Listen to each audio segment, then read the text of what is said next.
Hit play. If your plan is work more forever, you are fucked. Stay here. Keith is about to tell you what to build. Side hustles are for amateurs. Amateur is bragging you never stop. Congrats, you built a prison and named it Grind. Maybe it's time to dig in and build yourself a business. Build yourself a system. A system pays you while you are being a dad. A hustle pays you only if you keep bleeding. Build just something that moves the needle. Here's the poll.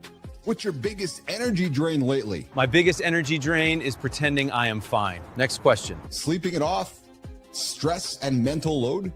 Or too much screen time and scrolling? Scrolling is watching other people live while your laundry becomes a religion. Hey, reminder guys, this is an R-rated experience. If your kid is here, pause, because Keith is about to say something that will have your child asking questions at school. So if you got the kids around, I'd get you to get the kids out of the room or ask the kids the question of the day. 7 hours, 21 minutes behind. Imagine being 7 hours behind and still negotiating with a pillow like it is a lawyer.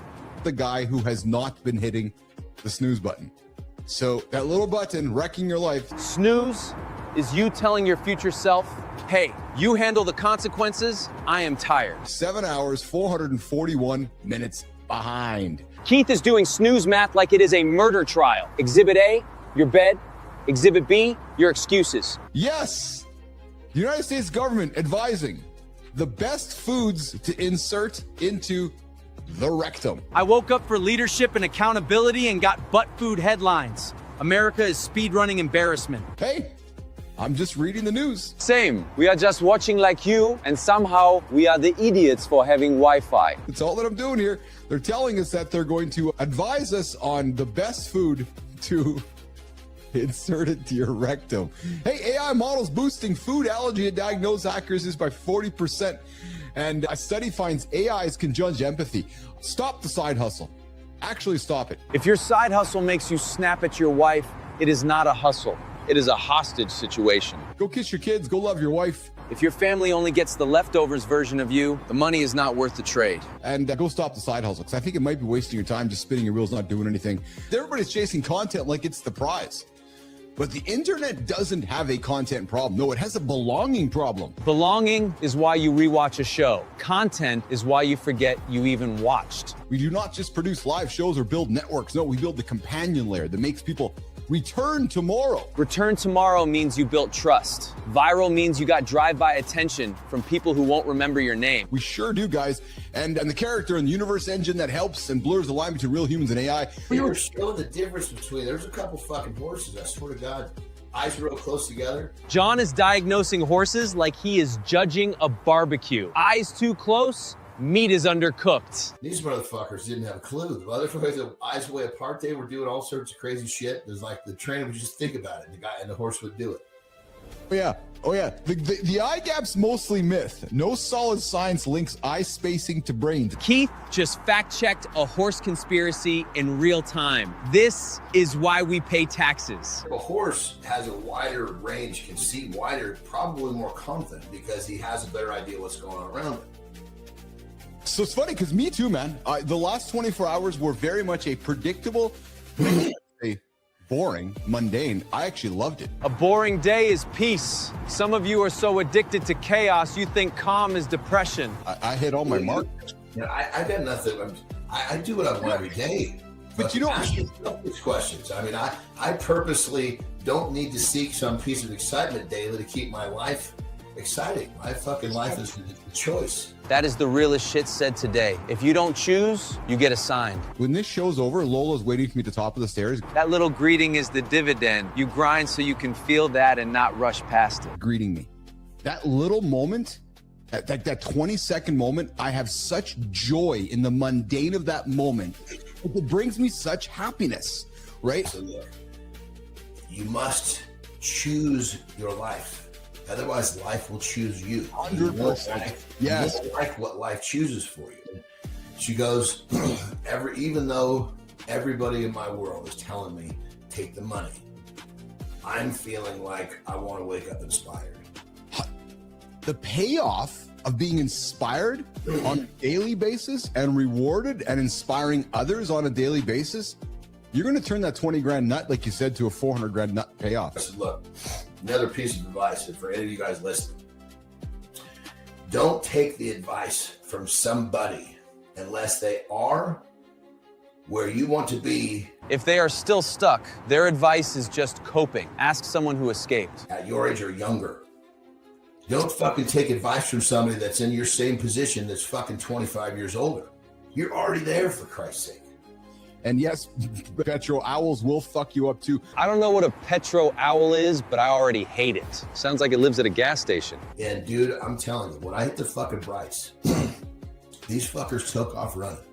And it almost didn't look like they were touching the ground. They were like levitating, moving so fast. It was insane. That just looks like an unreasonable creature, doesn't it? You know what? Everything to the mohawk, the whole fucking thing. There's nothing reasonable about that animal. You're so correct, dude. That's the thing. Remember what scares me about another man? If I can't reason with him, I'm nowhere near. I'm telling you, man. That is an unreasonable wild animal. What this research is saying is actually the opposite. And when you think about it, I know you're going to go, well, yeah, it just seems to make sense, because if you're panicking, what the research is saying is that go and chase, like I'm paraphrasing, but go chase a high. Go get your blood rate up. Go get your heart rate up, and go. So the prescription is sprint until your brain shuts the fuck up. Honestly, that tracks. And essentially, go attack what's happening, so that it's where is it? The study suggests a low-cost, widely accessible intervention may deliver stronger and longer-lasting results, because it'll reframe these physical symptoms like a racing heart or shortness of breath as therapeutic tools rather than threats. Fucking breaking a hard sweat just clears the mechanism. He's like, no, I stuck to my non-negotiables, and I went and chased my heart rate. I went and chased some exhaustion, and that to me kind of confirms this here, which is I just stayed going after my exercise, and it helped me reduce my panic. But I found that he had cancer. I just fucking ran myself to exhaustion. That is every man's therapy plan. No words, just miles, then you can finally breathe again. I came home, literally fucking came in the front door, and that's where I found my sanity. I probably in my early teens, I realized, okay, dude, you're fucking filled with all this fucking anxiety and all this shit that you can't get to go away. There's one way you can get it to go away. It's go fucking bust your ass. You fucking found a special spot in your life. I want to be remembered for the guy that helped people. That hits because it is simple. Be useful. Be kind. Don't be a parasite with opinions. Recognize that they can do more than what they believe they can do. I affect in a positive way. Whether it's a little bit or a lot, the more time you got with me, the more you believe. Well, they had closer to, I think it was 400 to 500 show up. And man, I looked at my sister-in-law and her face, the pride, because she's like, I didn't realize so many people loved my mom. I think, as I've always said from the jump, that the idea of a funeral, I get it. But at the same time, it's hard to keep that a celebration of life just with the way we're programmed to think. But I don't know. I guess I think I'm going to be happy to bypass that portion and just have my kids spread me where I want them to spread. People just need a place to grieve, right? You don't heal by staying strong. You heal by letting it hit you without acting tough. It's hard. Yeah, 100%. It's hard. So what is it with people wanting to, listen, if somebody is crossing boundaries with my wife, I'm kicking ass. Period. That is not rage. That is a boundary with teeth. Some dudes need consequences to learn manners. And I suspect you are too. Period. I think, though, when it comes down to the absolute, you can only choose one or two. Protecting my family, my wife, is something that I will unequivocally do if somebody crosses the line. And it's 100%. I mean, especially if it's in a situation like if it's physical. Yes. There's no thinking. My daughter's off limits. Every man watching just nodded. That is not anger. That is love with teeth. Dude, off fucking limits. You'll see the hyena, and I'm a pretty kind, tame dude. I'm in the kitchen making us coffee while you're out there hunting. But Johnny, the hyena Billis will be coming out in a quick second if somebody's, going after my wife or my girls or my mom. I don't know if it seems like there's more disrespect in the world or if there just seems to be more cameras capturing all the disrespect, but it just seems like there's more disrespect. It is the cameras. People act normal until a lens shows up, then everybody becomes the main character. For men's wives and even men with humans. And again, maybe just because we got cameras everywhere filming everything, but good morning, Rico. It just seemed like there's more people. My question is too, was there alcohol involved? That's the For first. sure there was. So they're at a restaurant, of course there would have been, right? So, he's got an attractive wife and the guy was chirping, right? And it's like, fuck, it's like basically fuck off. All right, Johnny, big breaking news this morning. The U.S. Department of Health and Human Services are giving advice to the public. And this is true story. I'm not making this up, actually. This is perfect morning show conversation. The U.S. Department of Health and Human Services is advising the public on the best foods to insert into your rectum. So, a new U.S. government-branded nutrition site, realfood.gov, urged visitors to use the AI for food guidance. Official website energy, unserious results. That is how trust dies, one dumbass chatbot answer at a time. The AI was actually powered by Grok. Well, people were testing it, and they were prompting the bot with an acetarian, a person who claims to only consume food through rectal insertion, diet jokes. You know what that's called? That's called fucking massage. John is wild for saying that out loud, and we are wild for still watching. The prostate. So basically, if you need to survive, it's okay to put dirty water in your ass to survive. That's essentially what the government of the United States is encouraging. They made a decision, they tried, they realized along the way it wasn't going to work, so they stopped. Instead of thinking, wondering when they were going to start, not making a decision. No, we made the decision. It cost us billions of dollars. It didn't work. Life goes on. Push that aside real quick and reclassify failure as a test. They immediately go to fight or flight with the word failure. Because if I hear test, I automatically think one of two things are going to happen. I'm either going to fail at it or I'm going to pass at it, and then I have to respond to that. No. Is that a failure? No, that's called learning. Because you either win or you learn. Win or learn is cute until you pay for the lesson. Still, better than staying stuck and bitching. This is the epitome of money. It's like the old text or phone call saying, Karana to Prairie Rosie, hey, you want to come out and make some cash? I don't know. Let's see if we can do this, right? So, and it's the question, do you come back to prove something or because the economics finally make sense? Probably the latter. Because a couple years ago, the economics don't work. Nobody is doing this for nostalgia. They are doing it because the paychecks stopped being imaginary. But now it's like, hey, we can make some good coin with this. Let's get after it. I fucking recalibrated. I was okay. It's time to leverage the shit out of this. Leverage means you stop being the engine. You become the guy steering while the machine runs. Once those waves settle down, then it was going to be really tough for me to make that rest of that climb. I needed to go off that original momentum, and it didn't happen. Side hustles are for amateurs. We're going to talk about business, but before we do that, I got a segment that's called Committed. That's exactly right. That's what I thought. That's exactly how I saw it too. Which is the guy was like, "All right, I'm going to get after this one here today." Semaglutide was the first one. Yes. Tirzepatide was the second one. Tirzepatide was the second one. Okay. Retatrutide is the third one.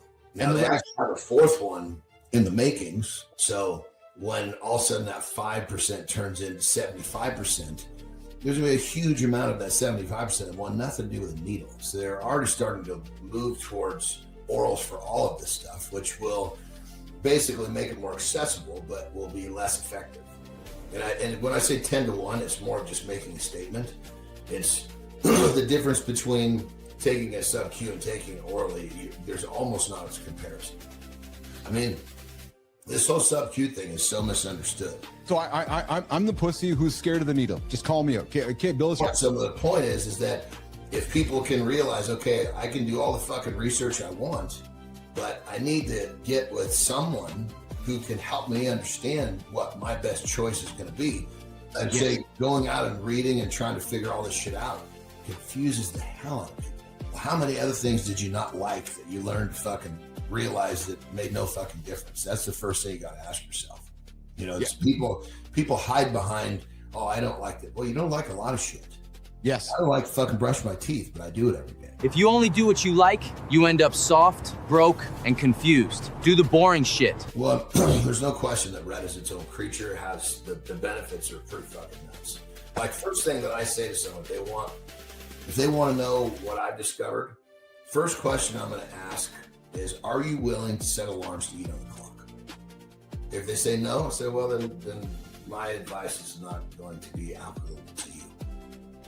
Or excuse me, my findings, what I find works best for me won't work for you. because it works best for me based on that foundation. So what happens is the average man, he spent his whole fucking life trying to find a way not to eat. Right? Yeah. That's his whole fucking quest. Now this person loses 50 pounds and they lose fit. Let's say they're 300 pounds. Now they're 250 pounds. They look in the mirror and they're just as pathetic as they once were, but now they're fucking malnourished. They're tired. It's like, that's the fucking thing, is that if you starve yourself long enough, you're going to end up malnourished and have all sorts of fucking problems. People are recommending upwards of 12 milligrams a week. I have no context for that. That's fucking retarded. You know what's crazy, Johnny, is that, we've been doing the show together for a couple of years now together, and we see how fast the world's moving these days. It seems like it was just yesterday Ozempic was released. Like, here's a perfect example. So people that come from generation 1 or generation 2, they go to rest, they're almost always their complaint is, and keep in mind, these are the people that all they want is their hunger to disappear. Well, I still get hunger. Well, fuck, good. Jesus Christ. That's what's fucking designed. You're supposed to eat on this. And, you don't want to over fucking do one of these things, like taking 12 fucking milligrams. People got to understand this, More is not always better. So Rogan was, he's like, okay, why is it that they're trying to remove this? It's not hurting anybody. It's not creating any problems. So if you don't agree to the alarms, stop fucking wasting my time. Set the alarms or shut up. I love when advice comes with a door you can walk out of. I'm not going to talk to you about what I found. Yeah. It's like if in your car, if your gas gauge stopped working, you would fucking run out of gas. Madonna is 67,000 years old. Keith is talking like a drunk uncle at Thanksgiving, and I am crying laughing. And her boyfriend is 18 years old. I'm being exaggerative, of course, but yet she's heralded as a queen. I think people waste too much fucking time worrying about other people. Everybody's leaving you alone. You just haven't done anything great enough to get on the fucking radar for someone to want to throw a turd at you. Everybody's talking about content like it's the goal. Post more. Yeah, just post more. Just post more content, they all say. No. Clip more. No. Go viral. The viral thing just still confuses me. It does, because it's like, okay, so I went viral. Great, what happened? Nothing? Oh, but I went viral. Yeah, good for you. Yay! Like, that's actually what viral is. People are like, yeah, I went viral today. Okay, yeah, I had 1 million people walk by me today, and they all waved at me, and they all acknowledged me, and they all stayed for 3 seconds, and then they walked away again. We celebrate the virality of that. I just don't understand it. I went viral. 1 million people walked by my house and didn't stop in. Like who out there on the planet in their good business sense celebrates, I had 1 million people walk by my restaurant, nobody stopped in to buy anything? Because that's what viral is. That's what virality is. Going viral is like a crowd walking past your garage sale. Lots of eyes, zero money, ego still inflated. Yeah. And to me, I don't think the internet has a content problem. No, we have maybe a framing problem. We are a live conversation and community studio, which means we don't just produce a show. We build a system that makes people return tomorrow. A show without community is content. A show without community is canceled. And we can take humans like myself, John Anderson, Cheryl Whitaker, and drop them into AI universes. We do that daily. And blur the lines so people say, wait a minute. Wait a minute. Is this real? Like, is Sophia Grant real? Ah, she's real if you want her to be real. Because that is where entertainment is going. Then you aren't looking for a bigger following. You're not looking for a viral post. No, you need a better room. A better room is where people come back and talk shit with you. A feed is where you get ignored politely. And that's what we do here. All right, that clip was a full slap in the face. Now the real show starts in a bit. Stay here, don't scroll.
Seeing isn't believing anymore. It's an algorithm's mirror. Your kid's getting trained without your permission. Deepfakes are cheap now. Trust is expensive. If they can't question, they'll rent their mind forever. So we're building bullshit detectors, not paranoia, leadership. Let's talk dinner table drills that actually work.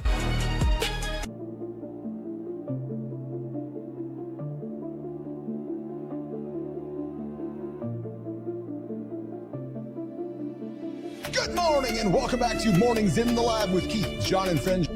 Accountability partner here to help you start your day with real talk, motivating content, and entertaining conversation. We are live and we are an R-rated experience. The best part was when I got out of the car, it was completely filled. Everybody's trying to win, nobody's trying to solve. Live beats perfect every time. Reset is a decision, not a calendar date.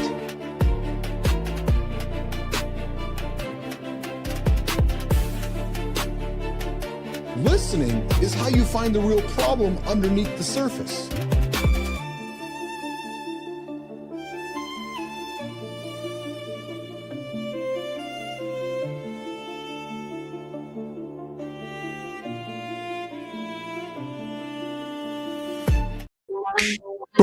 Hey, Jimmy, I forgot to.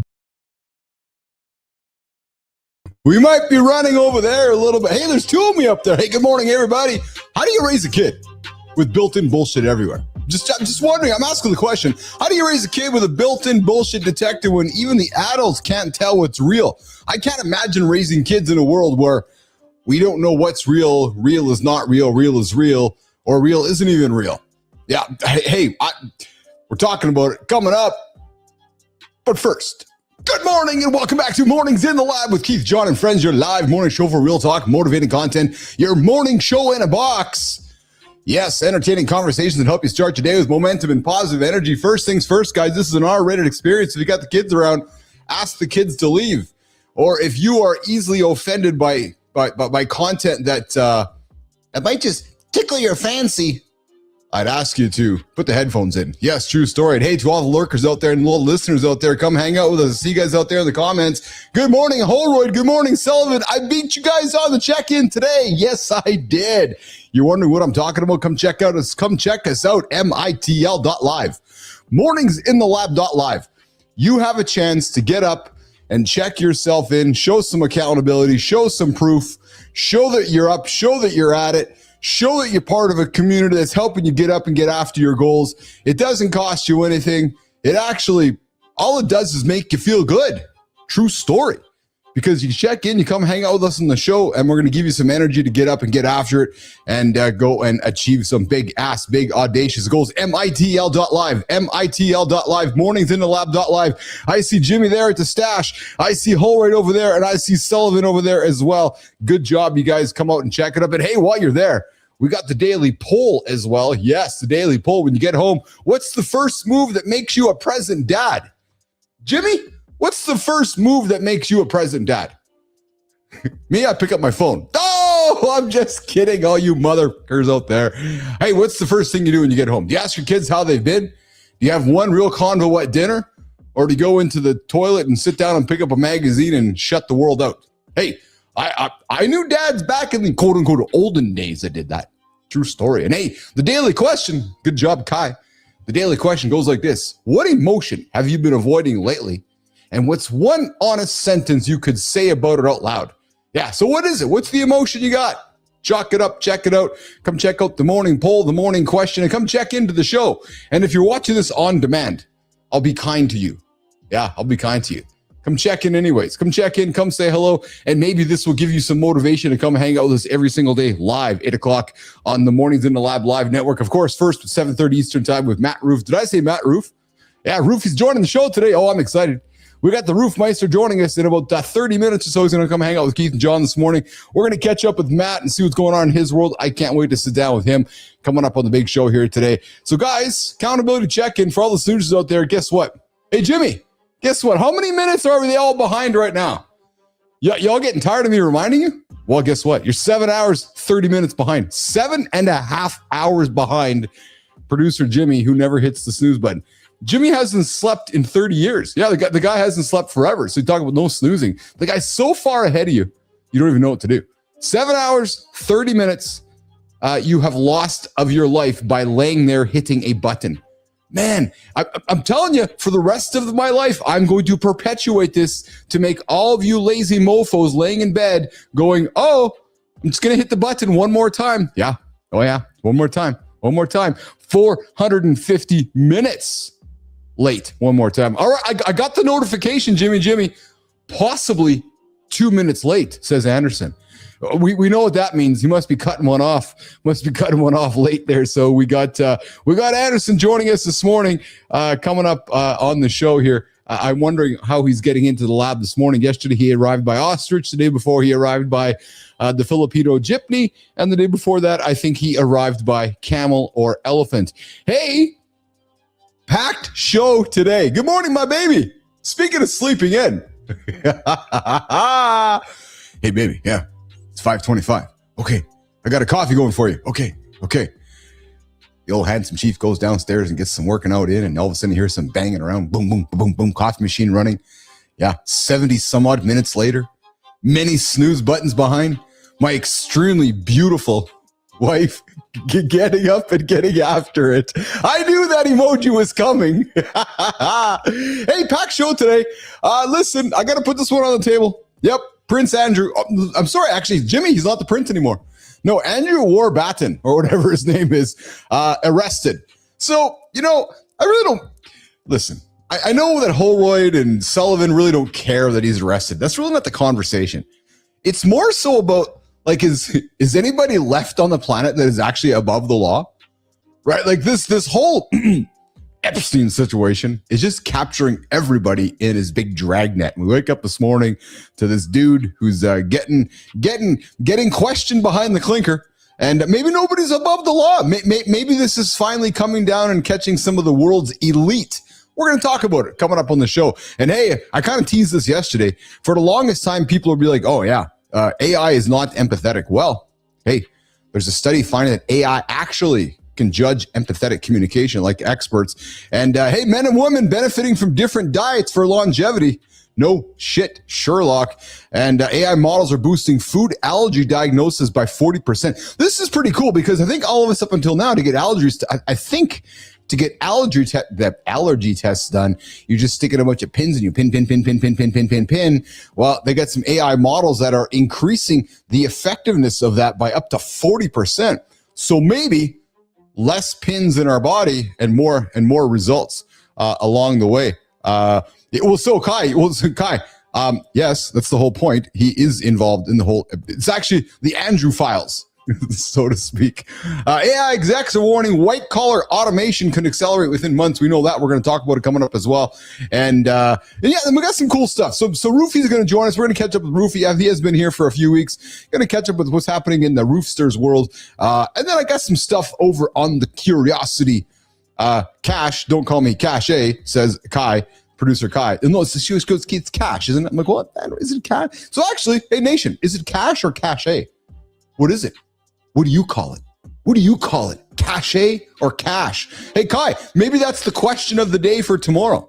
What do folks call it? Cash or cache? C-A-C-H-E. So me here in Canada, I might have always leaned over to like the cache kind of thing. But hey, deep dive. How to raise a child in a post-truth world. Think about this. To all my Gen Zers, all my Gen Xers hanging out with me this morning and tuning in after the show. So we were raised with parents that when we saw the news, it was quote unquote real. Right? Well, it was reported on the news at 6 o'clock, or it was reported on the daily paper, and it was real. Well, I can't imagine what it's like raising a child in a post-truth world. Think about that, because the world really doesn't have truth anymore. It has different forms of truth. So how do you raise a child in today's world of alternative truths? So we're going to talk about it coming up, myself, Johnny, and I'm hoping Roofy sticks around for that one as well, because I can't imagine what it's like saying to a child, well, this is real, this isn't real, these are the standards we uphold, these are the standards that fakery holds. To more questions than answers. We're going to have that conversation coming up with Matt, myself, and John Anderson, digging into raising children in a post-truth world. as well as a bunch of other great conversations on the table to start today. All right, I see Rufy in the comments. He's hanging out in the comments, getting ready to come on in and hang out with us. But Jimmy, Kai, I think it's time to have a sip of coffee because the morning loop, it starts. It starts right now. Yesterday, we learned acetarian. That's a joke diet where people claim food goes in the wrong way. The internet needs supervision. Then John called it an ass massage. I laughed once, then realized the clip will live forever. God help us. That's the trap. One stupid joke, and the algorithm serves it to kids like facts. Zero context, full confidence. And it had an official-looking logo on it. Kids trust logos more than parents. That's the crisis. So we're not teaching weird diets. We're teaching how to raise a child in a post-truth world. It starts at home. Your kid doesn't need more rules. They need skills, resources, and freedom.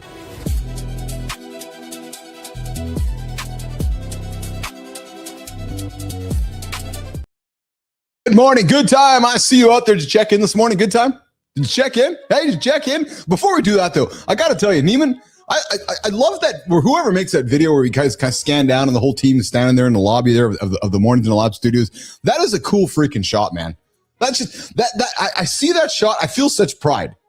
Even though the characters are part of our universe, but it's pretty cool to see them all standing there. It's like, I feel like I'm watching like, I don't know, just like some big production studio. But hey guys, quick house rules from the handsome chief. I'm just looking at the words in front of me. Yeah, I'm just saying that. You can watch the show that's live right now, or you can join the Mornings in the Lab community and keep this thing going after the stream. That's where we are different. We got phones on this show, 431-300-3005. Yes, we do. Hey, good time. I saw that video you dropped me yesterday, and I'm going to be honest with you. It's stuck in my phone, and I haven't got it to my team yet. So we might not play it today. Yeah, true story. And hey, while you're kind of hanging out with us, come check out morningsinthelab.live or mitl.live. If your fingers are lazy, go to mitl.live. mitl.live. Go there. Or if you really want to get some taps in, like getting steps in, go to morningsinthelab.live. Yeah, just either or. We'll get you to the same spot. That's the home base. When you land there, check in for today's show. We got all the topics we're talking about. We're getting better at it. So you know what we're talking about. You got the daily poll. You got the daily questions. We got videos. We got clips. We got everything there that you need to exist with us in the Mornings in the Lab community. We call it morningsinthelab.live, mitl.live. And, you'll find other content there. It'll connect you over to Maddie's show, connect you to Cheryl's show, connect to guests coming up. It is the home of the big show we call Mornings in the Lab with Keith, John, and friends. Hey, guys, coming up second hour, the next interface is not a button. No. People be like, oh, what are you talking about? Yeah, it's not even an app. The apps are going away, guys. They're gone. The idea of the app is going to be gone in about, I don't know, a couple years. Guarantee it. No, the interface of the future is you. Boom, boom, boom, boom, boom, boom, boom, boom. Talking to a computer. Yeah, with like what? Yeah, true story. Jimmy, why are people so afraid of talking to computers? Like I don't want to talk to the computer. I want to use my fingers. Yes. Well, coming up, second hour, I got a monologue predicting the future for you guys. Talking to a computer like it's a teammate, and the people who get comfortable with that first are going to be the ones who win. Yeah, true story. We're talking AI. We're talking job change. We're talking the skills you will be needing and requiring to move life forward post AI, pre-AI, part of AI world. Coming up, bottom morning focus. Speaking of AI, I dropped a challenge to my team earlier on in the week, and it is awesome. Yes, it's so awesome. I'm going to congratulate myself for it. Yep, pat. I said to the crew, I said, hey guys, I want you to take a task that you're doing right now and replace it with AI. And I know all their expressions were like, what? I'm like, yeah, and then teach the team on Friday how you did that, because I want to replace that task with something else. Yep, true story. So tomorrow, the team is all getting around the old table, and everybody's going to share what they learned this week. And Kai was dropping some nuggets yesterday. She's like, hey, Keith. I'm like, yeah. She goes, remember that task you gave me? I'm like, yeah. So she's like, I realized that I can do that one task in 7 different browsers at once. I'm like, that's it, girl. So that's the kind of productivity gains we are looking for. Speaking of productivity gains, I wonder what he gained in the last couple of minutes, or wonder what he lost. Jimmy, how's this guy getting to the lab today? Surprises. His name is John Anderson.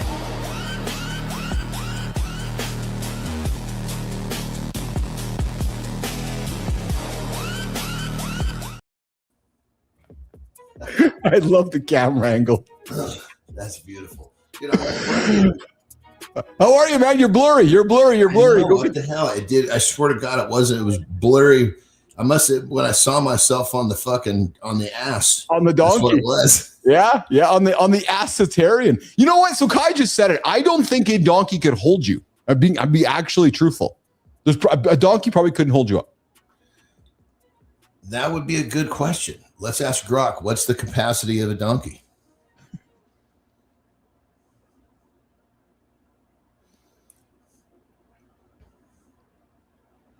Well, Grok seems stuck, so I'm gonna ask Grok.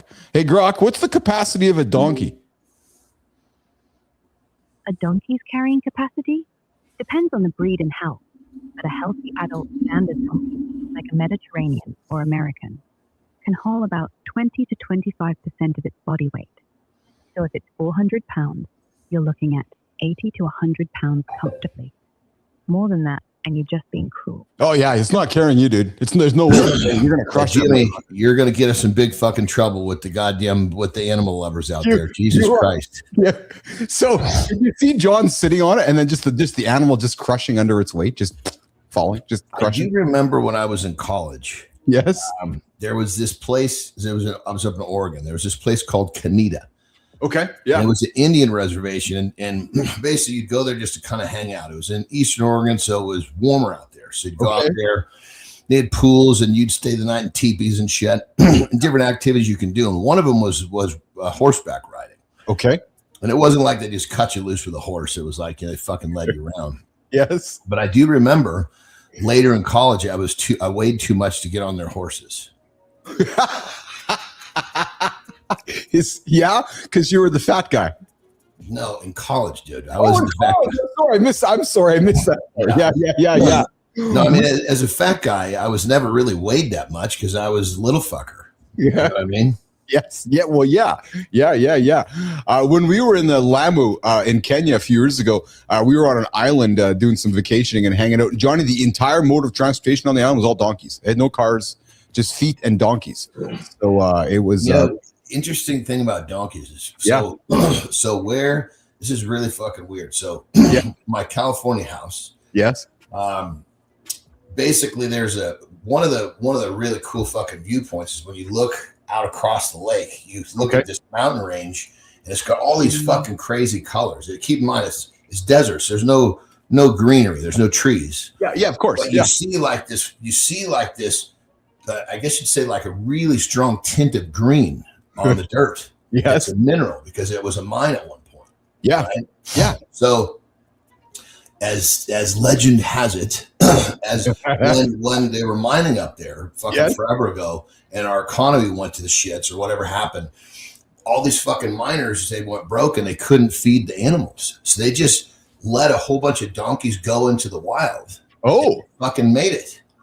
And so now there's like packs of wild donkeys that fucking roam around out there. Well, there's a famous donkey on the screen right now. Donkeys are interesting animals. Alpacas, donkeys, they're certainly an interesting animal. And it's funny because we wouldn't be talking about donkey this morning had you not ridden one into the lab this morning. But sure enough, Jimmy puts you on a donkey, and now we're having a conversation about donkeys. Speaking about donkeys, John. Speaking about donkeys. Good morning, Batshit. Good morning, Spartacus. Speaking of donkeys, I didn't want to. So I got to have some fun with you this morning. Jimmy, what's the big news breaking out of the world right now about the donkey that was arrested this morning? Jimmy? Is this real? Yeah, this is real. Yeah, there's a dog. Jimmy, there was a donkey arrested this morning for the trending topic. I'd like you to run that clip, please. UK police arrested Mountbatten at Wood Farm on Sandringham. Suspicion is misconduct in public office. Police say the case is active. Searches hit Berkshire and Norfolk. They won't name him yet, per guidance. Updates later. Titles don't erase consequences. If the standard is no one above the law, it has to hit elites too. When the fuck did my gay brothers take on a fucking British accent? Well, the whole thing is freaking me out because that thing actually. So, guys, that clip had no value. So, dudes, if we're gonna make content, we got to put this is a show offering value, and that actually said anything. Johnny, breaking this morning. Andrew, formerly Prince Andrew, was arrested this morning because he's been caught up in all that Epstein ridiculousness. And what's that? No shit.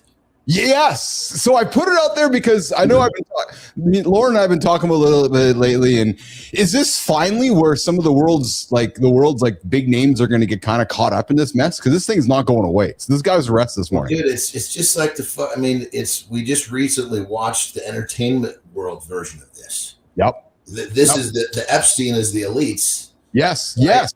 But now in terms of the Hollywood and music and all that shit, we just watched it with Diddy. Yes. My question is, were a lot of these people, I'm sure a lot of these people were fucking waist deep in this goofy shit. Oh, I think a lot of them just want to be associated in these groups. So say that again. So so you're saying, what you're saying is like, I can remember as a kid, I'll just use it as a kid. Yeah. I wanted so bad to be invited to the fucking parties that I wasn't invited to, but at the time I would have gotten there. I wouldn't have done what they were doing. I wasn't going to fucking drink. I was too sheltered still at that point. Dude, you said it best. You talked, and I don't know if you connected, but you said to me when you were first starting out in whether it was strength, bodybuilding, wrestling, you get into the room, you look around, you're like, well, if I want to be like them, I got to act like them. I need to be in the room like them. So it's the exact same thing. You're thinking, if I want to connect with some bigwigs, it's probably best that I'm involved with these people. But to your point, you're like, but I don't really want to go and do the diddling shit that they're doing, but I'm trying to find a way to connect with these people. I guess, but what it comes down to, John, though, is that do we want to work with those kind of people, though, if they have the kind of integrity that we know that they don't have? Well, brother, when you get to it, there's a certain, I can only speak from my own experience.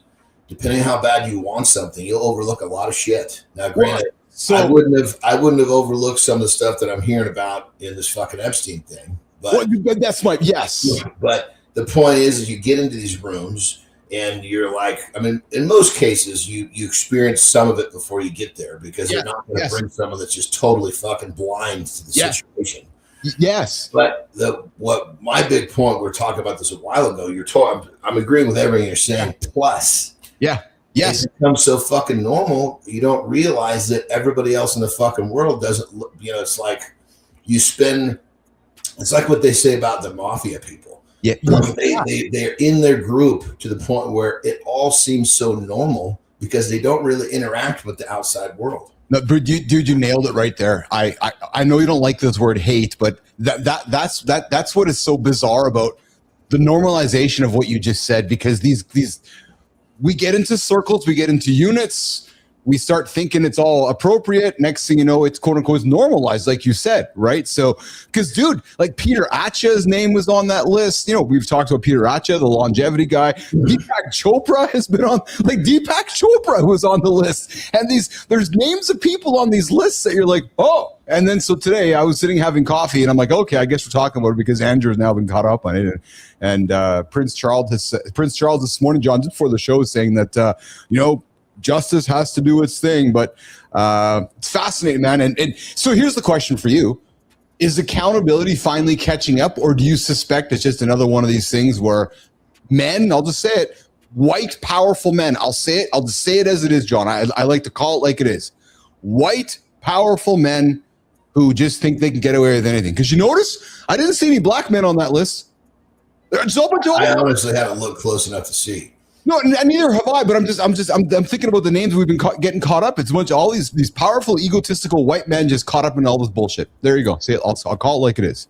Well, I think probably because it's these circles probably date back into like the roots were white as to where look at the roots of Diddy's crew. They created that crew, and the roots of those were very fucking mixed. Yes, here's the saving grace, or the silver lining of what we're talking about. And you and I are fucking perfect examples. We create cultures in our own world Like we create a business culture. Yes. Yes. My team has it. Oh, Outside comes in and we're all looking at them going, do you understand what you need to do? Because if you don't do it, you're going to have to step down. yes. And so it's kind of the same thing. It's like, can you fucking swallow that fucking big bite that's about ready to get shoved in your mouth? If you can, you belong here. If you can't, you got to go. Yeah, it's there's certainly truth to that. Hey, buddy, we talked about him yesterday. We got Matty Roof joining us here in a couple minutes. You can hang out this morning on the show. We're going to catch up with Matty. Oh, good, man. Good. I was really I was kind of worried when I was coming on the show. I used to see him. I know. I didn't realize he was down the ladder a little bit. I was like, fuck, what happened to Roofy? Goddamn. Well, here's the thing. He's been around so long. We just bumped him down the ladder because he's like the staple on the wall. It's just there. You just know Roofy's there. So it's like, he's kind of becoming you and I. He's just there all the time. So it's just awesome. Actually, we're going to bring him up here in a quick second. Spartacus says Chris Tucker was on the list. You're right, John. And you think about it, right? So let's just back it up to the simplicity of this. Like when you like to break stuff down, you take powerful elite men. I'll say it like it is. You take elite creepy men. You take whatever, females, attractive females, young females, and you now have a blackmailing situation that you can control men like no tomorrow. Just think about that, right? It's actually I hate it, but it's the perfect greasy solution. It's the perfect greasy thing that is all. Dude, and this crazy part is this situation is so off the rails. Oh, it's even allowed you, or I shouldn't say allowed, it's tricked you. Yeah, into using a word that you normally won't allow. Yeah, it's true. It's absolutely true. You cut that word slack. Yeah. You're right. Because of this situation. Yeah. That's how bad it is. Well, because it's hard to describe it, and the whole world's still trying to wrap their head around it. But anyways, we've given it enough time. The reality is accountability finally catching up with the world's elite? And John, brother, here's the thing. Yeah, we know about this Epstein thing. Yes. I guarantee you there are so many deeper fucking layers. But the crew that did that were fucking smart enough to keep the circle so small. Yes. No one will ever find out about it. Yes. See, the problem with the Epsteins and Diddy's is they fucking, they think that they're finally going to be able to suck their own cock. Well, and they just keep, every time I get somebody new, it gets a little longer. It's a fucking illusion. Well, it is. And then you think you'll get away with it forever. Like 100%. You have these visions of grandeur that you can just fucking lean down and have a lick. It's never going to happen. Yes. Good. Charlie says he's still alive. Well, that's a whole other conversation. He's still alive? Is he living somewhere on the planet? I'm not sure. You know what? Let's do this. Jimmy, let's bring in the patient young man hanging out waiting for us. I'd love to hear Mr. Roof's opinion. Matty Roof joining us this morning in the lab. What's going on, Roofy? Jimmy, let's bring him up here. Well, look who decided to grace mornings in the lab with his presence. It's the network OG himself, Matt Roof. We've missed you. Does he have his clothes the right way on today? All I want to know about is the gingery pork meatball soup. Matt, it's been too long. Welcome back to the lab. Before we get into it, what's your take on John's horse face theory? Help me out, dude. My eyes are really close together. Hold on, the gay brothers got to get this together. This is not my fucking theory. I saw this on a goddamn Discovery horse show, for Christ's sake. That's like me saying at one of the gay brothers ask what are they? It's like calling the Epstein thing your fucking deal. No, you're discussing something you fucking saw on the news or on Jesus Christ. Well, you brought it, and so yeah. Keith brought Epstein, so now am I supposed to assume that he's fucking selling or buying and selling fucking children? That's great. That is freaking awesome. So my take, honestly, on the thing, I always associate eyes that are wide apart with fetal alcohol syndrome, or not intelligence, but I think we actually kind of discovered. I like this idea that it started biologically, right? Well, I think we discovered on an animal the theory would make sense. And if it can see more peripherally, it's going to be a more relaxed animal, probably much more coachable than that animal that fucking can't see to the side, hears something, freaks out, and now can't focus on the trainer's direction.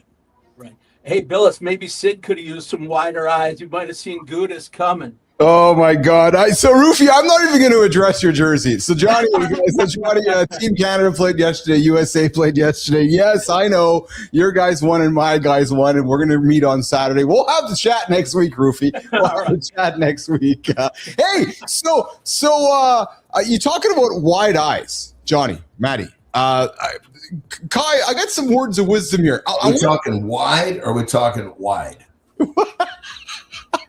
I got somebody whose eyes, I don't know, are they wide or are they not wide, but he might be brilliant. Kai, let's run some words of wisdom. And boys, observe how wide his eyes are and tell me if he's brilliant. I have no technical ability. So what are you being paid for? The confidence that I have in my taste and my ability to express what I feel.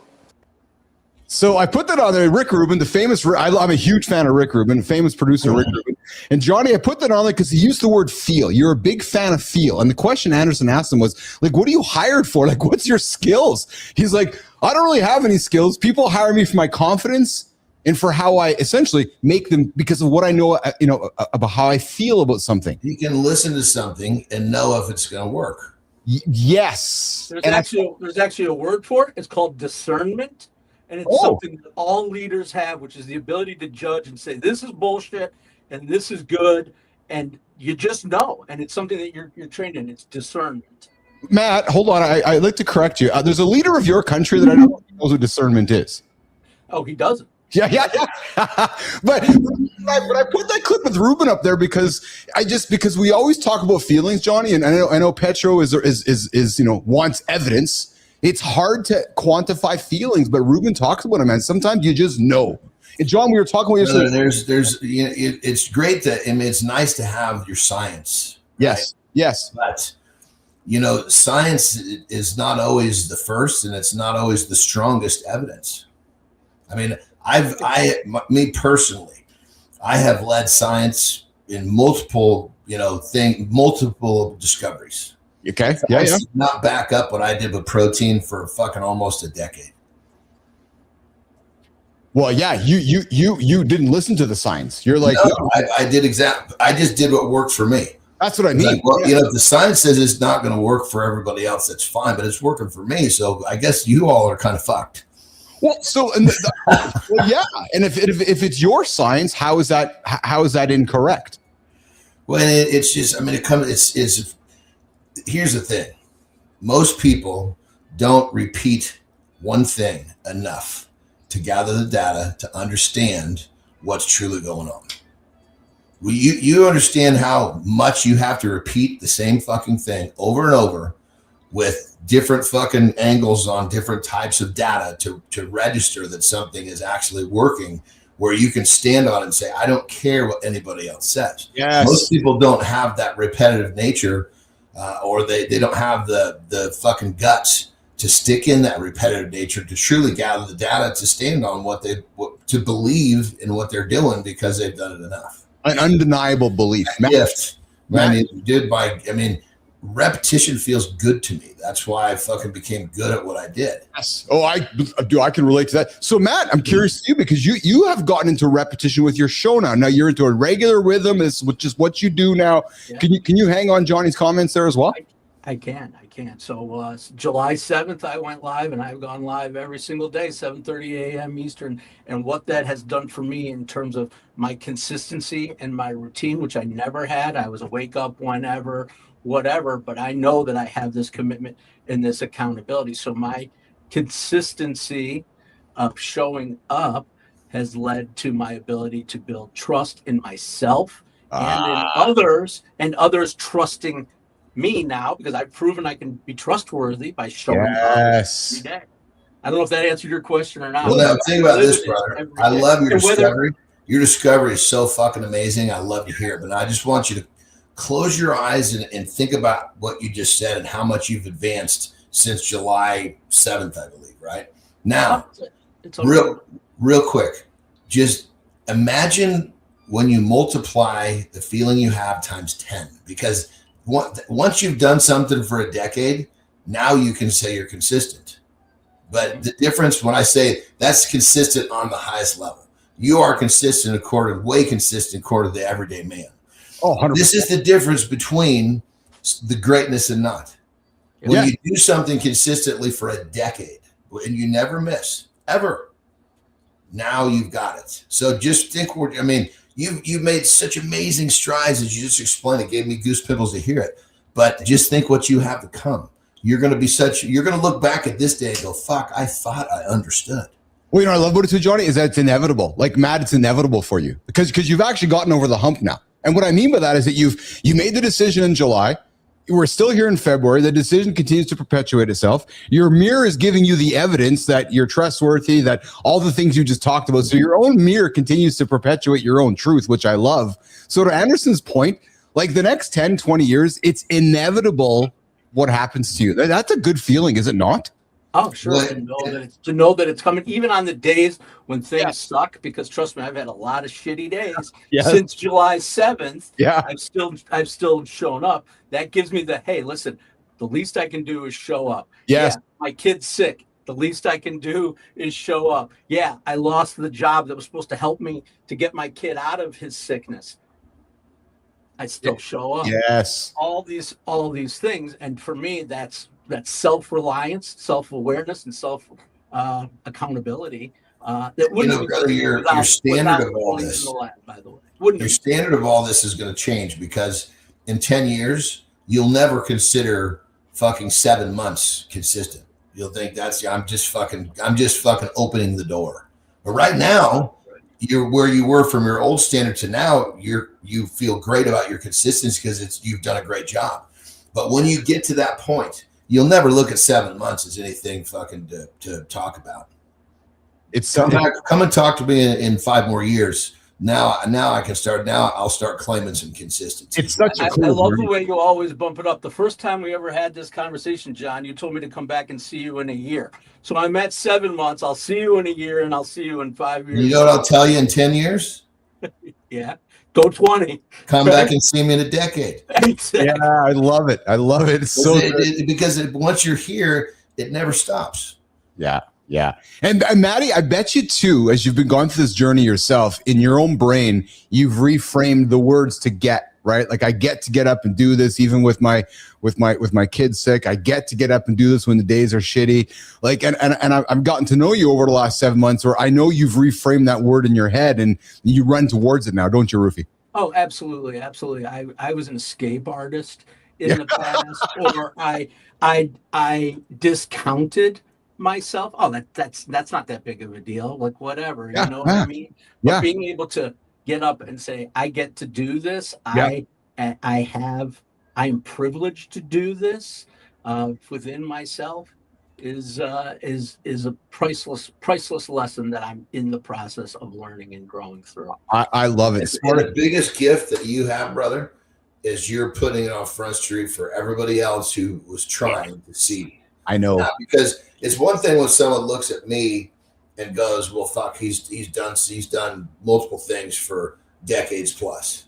It's to the barrier of entry. Where do I start? They're watching you at 7 months going, fuck, okay, he just started a few months back. They see that gateway. They see that they can go through the door also. The people, and like you said, it's been 7 months, and you're right. And the people that I've met through this process, amazing, and my life is changing and evolving unbelievably. But the people who I've met who at 4 months, at 5 months, now it's 7 months, who I'm still meeting DMs and talking to, they're like, holy shit, every day? Christmas, you were there? Thanksgiving, you were there? New Year's, you were there? Yeah, I was there. I am here.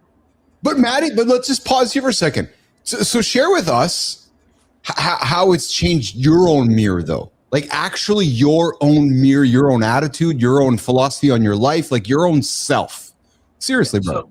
So yeah, I appreciate that. Absolutely. So within myself, the confidence that I have grown within myself, even at 54 years old, even after a 30-year career of achieving amazing things within a corporate America that I couldn't stand and led me to suicidal thoughts and addiction and all those things that misalignment led me to. Yeah. This process has been completely changing in terms of, I said it before, my confidence in myself to show up, proving it to myself. I don't have to prove it to a single person. I don't care if a single person shows up at 7:30 in the morning on my live stream, although they do, and they're starting more and more, starting to come back, and I appreciate that. And even on the days where I'm like, fuck, I'm not growing fast enough. It's not happening. It's not going to click.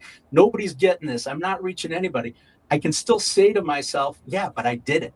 But I did it for myself. And tomorrow I'll come back and maybe somebody will get something out of it or whatever the case may be. But can I pitch a little thought in there for you, brother? And the other thing that it has done for me is that, and I was first attracted to this program through the idea of habit stacking, because I was 50, I didn't understand that, right? Yeah. This is now my habit. This is now the foundation. Oh, I love that. It's the foundation of my habit of every night preparing for the following day, of waking up at 5:45 in the morning and sitting down to my little 6x8 studio and getting myself mentally prepared, drinking my coffee, reading the news, whatever, but getting ready. And it is my routine. And I click off at 8 o'clock and I am off to the races, right? Sometimes listening to the show, I've been in and out with you. You know that, Keith. I mean, I've been open with you about my journey. My goal to be completely self-sufficient and a solopreneur took a sidestep because of family stuff, but I'm back to it. I don't know what the future holds, except that every weekday morning at 7:30 a.m., I'm hitting go live and meeting people and growing and learning as I go. That's gold. Johnny. So here's a thought you just kind of process, brother. And I use this for myself, my clients, my kids, and even in this journey with Keith, it's just my own internal monologue. Right. When I get caught up, you're talking about, fuck, we're not growing. Fuck, there's not enough people, blah, blah, blah. Really easy to get caught up in these types of metrics. Yeah. But these metrics take care of themselves when we focus on what we're doing. Because when we make right now the best it can be, that's why they come. When we're so fuck, nobody's here, we're conveying that lack. People don't want to come view and absorb lack. They show up and go, fuck, this guy's got almost nobody here, but he is killing it. This is what I want to be a part of. Yes. So I can't believe it. I appreciate what you're saying, John. One of the things, couple of things actually, but the first is the number of times people jump into my stream and maybe there's one or two other people in there and they say, oh, I'm so sorry your stream's not successful. And I say, my stream is successful because I'm showing up here. And if you keep showing up, we'll continue to be successful. My measure of success is not how many people are watching right now at this moment. This is a marathon, not a sprint. Yeah. Keith, John. Your metrics of success is all the amazing shit you shared about yourself. That's it. Keith, John, and Matt hanging out this morning on Mornings in the Lab with Keith, John, and friends, getting after it every single day live on morningsinthelab.live, mitl.live. Hey, Matt, have you had food allergies, Matt, over your life? Luckily, no, I have not had any kind of allergy. Although my wife insists that I'm lactose intolerant because I get a little gassy after milk or dairy products. But I have not had any significant food. Johnny, you have. You've recognized over your journey with food, like you know what's good for you, you know what's not good for you. I don't know if you're allergic, but I know you well enough that you're. Well, get rid of the word allergic, dude. Yeah. Okay. Yeah. Thank you. Yeah. That's a ridiculous word. Does it work well with you or not? If your digestion gets fucked up, do you need the word allergic to stop fucking eating it? So I like the reframing of that. Let me put this on the table. So we know, we're talking AI making videos, making pictures, making crazy stuff. But some of the things we hope that AI is going to do for us is discover, solutions to cancer and to disease and things like that. Well, we're finding now that AI models are helping folks, and John, I'll put the word on the table. They're helping folks with allergies and diagnosing allergies by accuracy by up to 40%. Sterling Preston, talk to us about this. Doctors guess wrong on allergies more than people think. These AI models improved accuracy by roughly 40% using peanut challenge data. They analyzed 146 peanut oral food challenges from the IMPACT trial. A CNN blended skin tests and component proteins into one prediction. It's not in clinics yet. It's an Apple AI presentation this month. But if it holds, fewer kids need high-risk challenges. So right now we know everyone gets pricks with needles. They prick with needles, and these models are now predicting allergic reactions to food better than yesterday, which maybe will give us humans better choices of food and better. Can you go back a little bit? How was that? Was it prick? Was that? Yes, prick. Yeah, just like that, Johnny. Yeah. Why so many pricks? Why do we need prick? How about just you get pricked with a needle and find out if it has the reaction? Because I know people that have had a lot of pricks in them. Prick. Like a lot of pricks. You see somebody's arm or leg and they're like 50 pricks in them. Did you know that? Seriously. Like, so every prick can like find I think everybody knows that. That's why I'm curious why you're saying it. You know, it's like rain. It's going to go, I'm going to go outside and it's rain. Not just one rain. I mean, yeah, there's a lot of raindrops. Yeah, there's a lot of pricks, but do we need to outline each one of them? That was so good, dude. Prick. Do that again for me. This is a great soundbite. You have to capture this, Jimmy. Just prick. It's what it is, man. Yeah, just solving allergic reactions with less pricks. Less pricks, Maddie. Less pricks. Yeah, there you go. Well, you know, if you figure when it comes down to it, when you eat something and it fucks you up, it's a good idea that you probably shouldn't eat it again. Well, but if it tastes so good, sometimes we might want to eat it again. Well, fuck, why don't you just join the fucking heroin fucking party? I've never tried heroin. True story. I've never tried. Well, then if it tastes so good, go back to fucking eating whatever made the porky little you. It was Reese's peanut butter cups and loaves of bread and ketchup, Johnny. I know you loved your loads of ketchup, your loads of bread, Johnny. Oh, brother, but keep in mind, I was eating those loaves of bread because I thought it was a purpose. I didn't realize it. It wasn't a pleasure thing. Fuck. Wait, you were loading up on like Wonder Bread, white bread? Yes, he was. No. I never eat Wonder Bread in my fucking life, for Christ's sake. I didn't know. Christ. We're never allowed to have Wonder Bread in our fucking house, for God's sake. Roman meal? Because in those days, you remember, there was really no journals. There was very little magazines talk about what to eat to build muscle.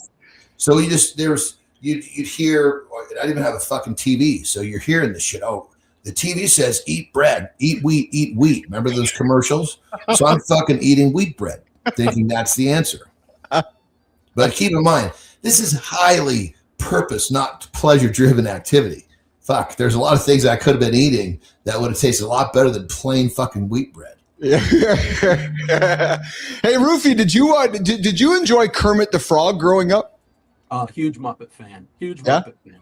So, Johnny, you and I haven't had a conversation about the Muppets, Johnny. I'm kind of curious. Were you a Muppet fan, Johnny? Yeah, I can't say that I was. No, interesting. I mean, I was more of like a Popeye guy. I resonated already with those type of characters. Kermit the Frog here.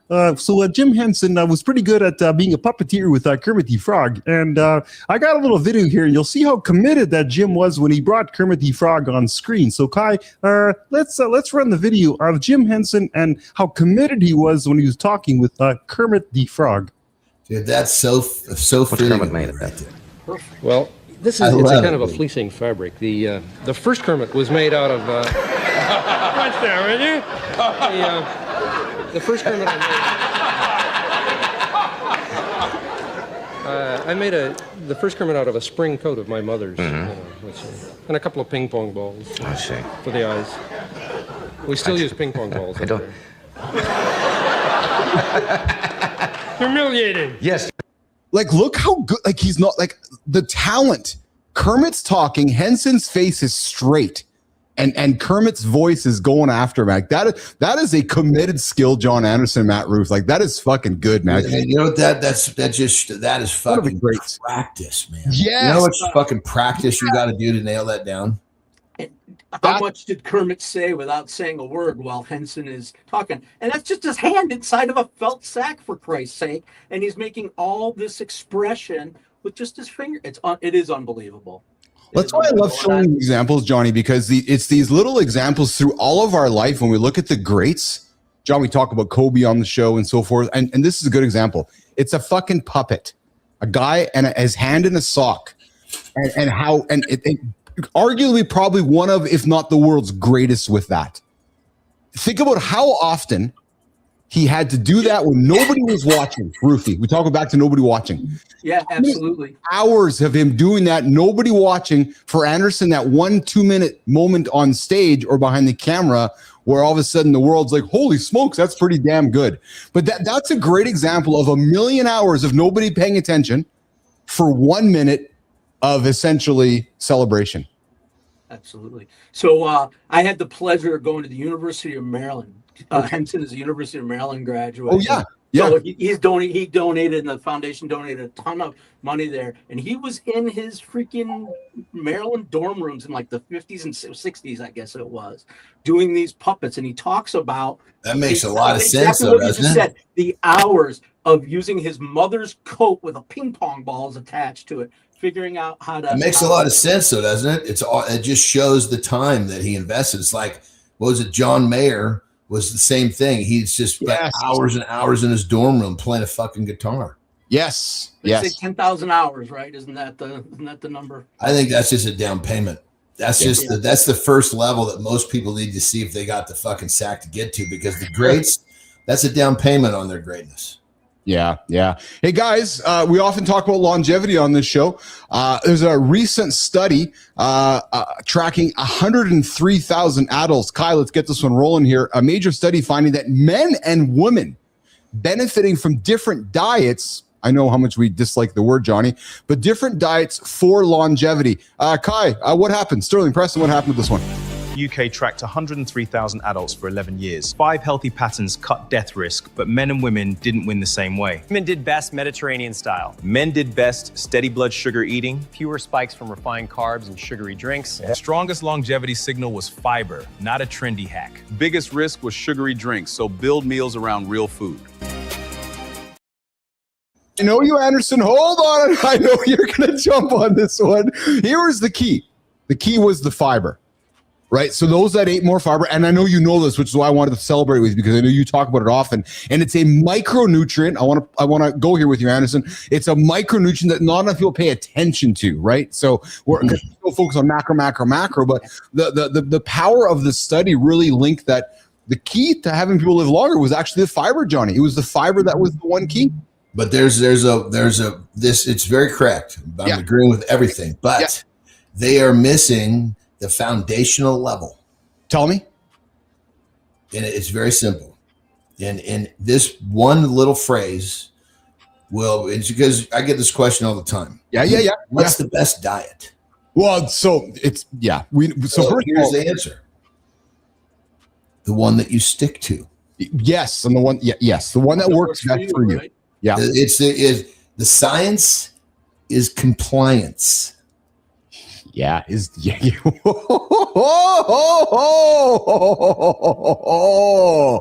Petro, there's one for you. The science is the compliance with John Anderson this morning on the Big Show. When it comes down to it, is, and even what they're saying, when you're only eating whole real foods, or a better way to do it is remove processed foods. Yes. It gets rid of, you can't help but to find fiber in your diet. Yes. Yeah. So it can even be more simple than this, it's making it out to be, because that's what people need. But Anderson, you would agree with me. So Maddie, I'm going to throw both of you guys in this one. Anderson, would you agree with me that people are confused by fiber still to this day? I think people are confused by fucking food, let alone fiber. But I mean, I agree with you. Yeah.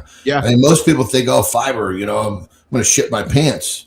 No, fucking fiber makes it so you actually have a healthy fucking dump. Matt, do you get enough fiber? I do. I'm a fiber guy. I enjoy. I add things like wheat germ and other things to food because I've had problems with my digestion. Okay. And I know that I use flax. We use a lot of that. Yeah, flax is really good, brother. Because flax, we just add it into shit, sprinkle it on our salads, mix it into even pancake mix. We make like a healthy whole wheat flax pancake. And I tell you, when I'm on my fiber, those nice fluffy good shits, and when I'm not, it's no good. Yeah. And I also know that fiber carries away all those other toxins too, right? So it's carrying away in your waste all that. But I also have to say, when you were talking about longevity, I thought we were going to be talking about something else, but I enjoy fiber too. And here's the thing, people don't. There's certain types of fiber, like psyllium husk would be one example. Yeah. That, and I believe that crushed flax seeds will do the same thing. Don't quote me on this, but ultimately, I know for sure the psyllium husk goes in, basically attaches to the digestive juices or the enzymes that are, for the most part, worn out. Okay. Drag them out of there, you'll shit them out. Then when you're sleeping, your body's it starts taking a head count, checking all its systems. Wait a minute, I'm way down on my digestive enzyme head count. I better make some new ones. So it's constantly replenishing digestive power, which means nutrient upload is better, which means gut health is better. So it's something that needs to be a regular part of a person's intake. I think when I think of fiber, John, where my assumption where people's confusion is that they'll just get it in a box, quote unquote, whereas we want to get most of our fiber from whole foods.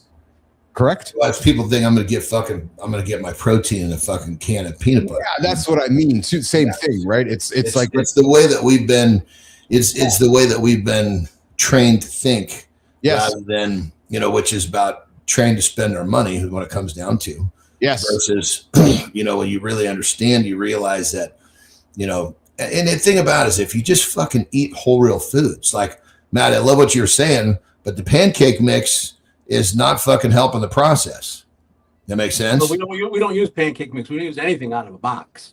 Everything is measured, and my wife is brilliant at this. And it's funny because my kids, their friends would come over and go, "You have nothing to eat in your house. You guys are just an ingredient house. You just have a bunch of ingredients." I said, "Yeah, you take the ingredients and you make some fucking food out of it." That's good, bro. That's really good. Yeah. What is the base of the pancake mix? So she has a variety of them. One is a cottage cheese based pancake. Oh, good. Very good. Whole wheat flour of some kind. I don't know what it is, but it always has flax, pumpkin seeds, a little bit of that. Now we're talking. The reason I was calling that out, brother. And I have one pancake or maybe 1.5 pancakes, not a stack this fucking high. There you go. Because the reason I was calling it out is because then the flip side, like the extreme version of what I would have said, you would have been like the really fucking good end, someone that's putting, wheat germ or crushed flax seeds into pancake mix. That's pretty fucking good. I mean, that's really good for most people. Then the flip side is, oh yeah, let me take this probiotics before I eat my fucking Happy Meal. You know what I mean? Yes. That really doesn't. Yeah. Hey, Keith, John, and Maddie hanging out this morning at Mornings and Alive. Hey, I got something to show you guys that has never been seen before. John, I like to show this stuff on the plane. Check this out. A pilot landing an airplane on a moving train at about 90 miles per hour, and then he takes off again. Again, of course, it's a Red Bull stunt, but this is crazy, man. I saw this yesterday. I was like, wow, watch this. Like, he lands on the plane. Like, again, John, back to your timing, because you're good. You're good at explaining these physics things. We talked about it yesterday when you saw those guys. Like, look at this. Like, this is skill, man. Yeah, I mean, the airfoil, which is the wing. Yeah. Right. It's got enough. He's really, yes, he's landing, but because he's moving so fast, he's almost landing like a helicopter. Oh, now, in essence, he can basically just pick right back up because that airfoil is keeping all the lift he needs. And then, John, I got to imagine the wind coming off that train would have been messing with him too. I'm thinking, like just like that. I'm just thinking out loud here, but that's pretty impressive. I mean, either way, that's a pretty cool to watch, But I mean, there are probably factors that he had to negotiate that we have zero idea about. You know, Yes. That's the crazy thing is we can pick out some of the real general basic stuff. But if we're talking that pilot who'd go, yeah, you're correct. But I also had to worry about A, B, C, D, E, F, G. Shit that we just don't understand. Yes, you know? yes. Like the way that he touched it down, right? And then he accelerated a little bit to get back up. So he was teetering right where that airflow wouldn't keep him up, touched down, hit the gas, and took off. So we're talking about a mile an hour or two or a knot or whatever the fuck they call it. That's the difference maker. It's crazy. Cool. It's Can cool. you imagine the number of decisions that oh, fuck yeah, dude. And that's that list of letters that we don't understand. He's got to fucking hit those all at once, you know? Yeah. Hey, Maddie, can you stick around for the big conversation after the reset here about how to raise a child in a world that's no longer real? I'm excited to do that. Yeah. Let's do that. So before we do that, man, I love it, brother. Thank you for staying. Yeah, before we do Good to that, have you here. I want to do this though. I remember over the last couple of years, and Matt, I think you and I have even had this conversation with folks where people be like, "Oh, AI is not going to have any empathy, and AI can't have empathy, and AI will not ever be empathetic." Well, as our models keep emerging, there's some studies that are finding that AI can judge empathetic communication nearly as good as human beings. Kai, let's drop it. Northwestern says AI can grade empathy, like a ref with feelings, published in Nature Machine Intelligence. They tested Gemini 2.5 Pro, ChatGPT 4o, and Claude 3.7 Sonnet. 200 support chat. It matched expert raters. That could train doctors, teachers, and support teams fast, but not as a companion. Use AI as an auditable judge instead. Maddie, what they found was that the models outperformed non-experts at spotting behaviors like encouraging elaboration and demonstrating understanding. And what they're finding is that these models can train humans how to be more empathetic, like doctors and teachers and other experts when they're dealing with humans, because these models are learning a sense of empathy. What's your thoughts on this, Rufy? Yeah, so I have no doubt that is true. However, it still takes that human to interpret what that says. So to translate it, I'm not quite sure that we're ever going to get to a point where it's just one man and one machine, and that's the healthiest, best way to do it. It's about the collaboration of taking those experiences. I don't know if that answered your question or not, but it's a little bit of bullshit. But yeah. I didn't know what we were getting into. So Anderson Petro jumps in and says recent studies also show that people tend to judge AI-generated empathetic responses as more empathetic than human responses. So interesting. They absolutely do. That was a study that was done at Stanford. It was like I actually read it. It was not an insignificant percentage. It was like 40 to 60% more trust in the empathetic response of a AI bot than of their human counselor. Now, I don't know what the study was. I can tell you what my experience is. I have absolutely used my AI chatbot to help me emotionally. 100%. No question about it. It has helped me to stay but to move from getting out of a bad mental space, a dark space, into remembering things, triggering the my own positive responses, like when feeling down, like, oh, I feel like shit about this. Well, remember this, right? Because it has such an amazing memory. And as I talk and train my bot, it gets to know me, right? And it remembers shit that I can't remember at the time when I'm under stress or in crisis. Yeah. Anderson? Yeah, I think I'm probably taking a little bit more of a purist human position on AI. And Matt, I'm not discounting anything you're saying. I'm glad you got some benefit from what you're doing. That's what it's all about. But I think with AI, I am very happy to use it inside of the things that I know for sure are real. Yeah. There you go. Yeah, you're like when I ask it to help me, when I put something in there, say, look, I need you to tighten this up. I need you to make this, do the grammar and space it. That's a task that would have taken me time that it can do in 5 seconds. And I'm totally happy with that. Love it.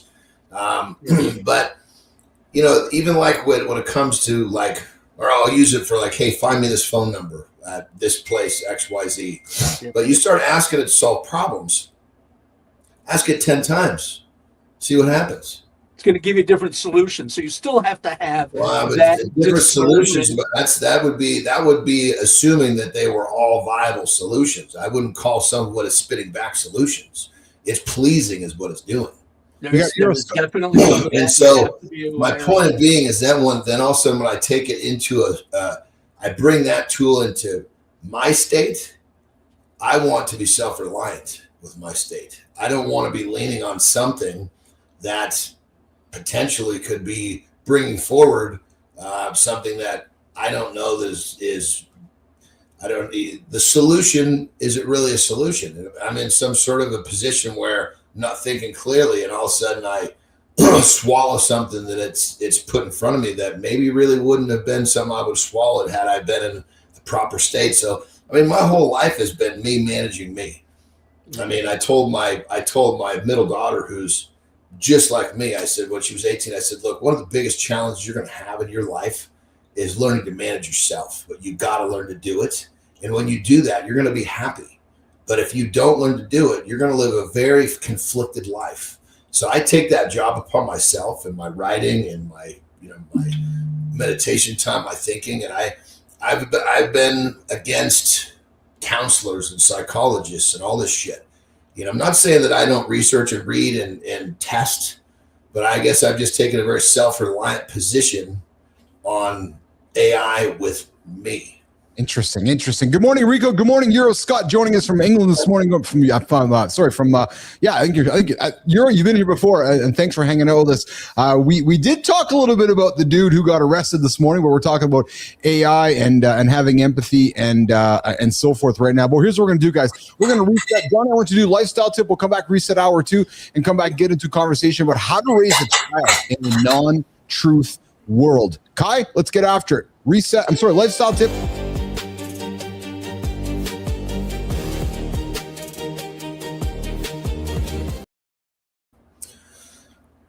Lifestyle tip today is going to be simple but actionable. We were talking about diet a little while ago, and as through that conversation I realized that I should probably put some really, really simple guidelines, actionable thoughts, actionable processes on the table for you guys when it comes to a diet or the way you eat. Because I think that's probably the thing that holds most people back. And I think what we have to realize is this. We decide that we're going to take a new step with, getting in shape or eating better, whatever we want to call it. And usually that step is, great. First off, I commend you for taking the first step. But in so many cases, that step is too big. The step is too complex. The step is great in theory, but not in reality. And as I said earlier in the show, the best diet is the one you stick to. The science is the compliance. Well, make your first step simple and actionable. Maybe as simple as, okay, I'm going to make sure that I eat breakfast because I'm not eating breakfast. I'm going to make sure that I don't go eat fast food for lunch. I'm going to make sure that I have some sort of a healthier dinner that's not fast food based that represents the food groups. I need some protein, I need some healthy fats, I need some vegetable, just very simple guidelines. And make it to where if you make a mistake or if it's not perfect, you can continue on tomorrow because you don't feel like you have failed so poorly. When you make a system or a diet or a goal so big and so complex, and you're not used to executing these types of things, you make a mistake, you feel poorly, and it kind of hinders your momentum moving forward. And that's what I'm getting at. We want to eliminate that part of this equation. So if you're thinking, Jesus Christ, I had all these goddamn goals and I already screwed them up this year with my eating habits, and don't sweat it. Try again. Make it very, very simple. And I'm not going to tell you how to make it simple. I just gave you some suggestions because it doesn't have to be a huge change. It just needs to be a small change that you stick to. Rock and roll.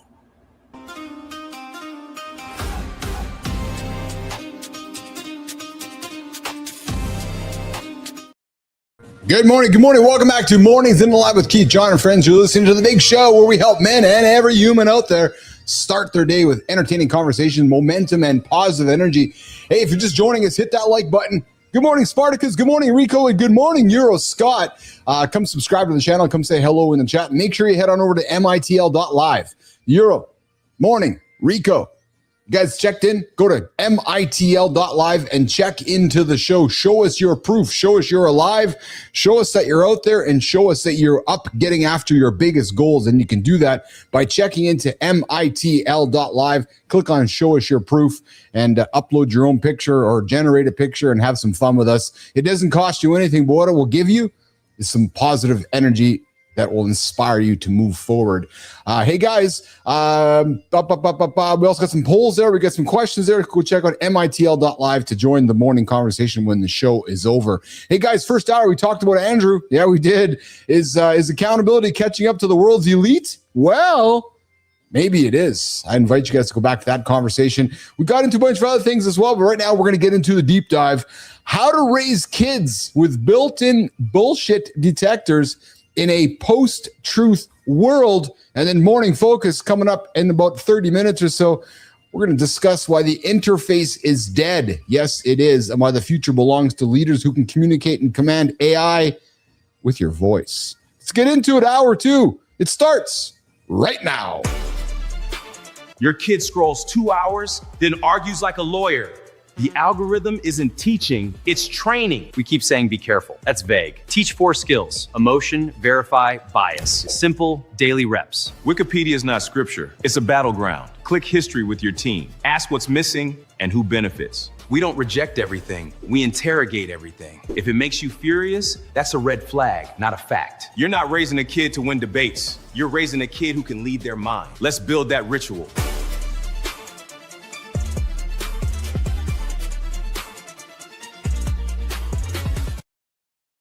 Maddie, I can't imagine raising a kid in 2025, 26, 27, 28 in a world where I don't know what is real. Yeah. So can you? I'm serious. Can no, you? No, I cannot. I mean, I do have children, but they're adult children at this point, right? Yeah. 20-year-old twins. But even the world that we were raising our kids in, I know you got, carts and whatever. Yeah. About the same age group today. But it's still our responsibility as adults, even with our 19, 20-year-olds, whatever the case may be, to help them see that, because they haven't experienced this and don't have the context of the world to say, is this bullshit or not? They just know they're inundated with the same message over and over again about something because they clicked on one button once and now it's just coming at them fast and furious. Yes. You know what's crazy, John and Maddie, is that what would count as real proof in 2026? And I'm fucking serious. John, is it like your experience, which is okay? What are we talking about? I don't have my headset on, so I couldn't hear you guys. Yeah, we're talking about raising kids. You're grandpa now, Johnny. You got daughters raising children. The world's different now, and the world doesn't really know what truth is. And this is not about politics. It's about actually a world that we don't know what truth is. We don't know what proof is, because sometimes I can say, well, this is real, and John's like, well, that's not real.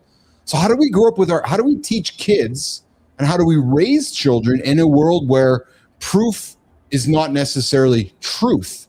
John Anderson. Well, the one thing that, if you could eliminate one thing that would remove the majority of the fucking problem, is called social media.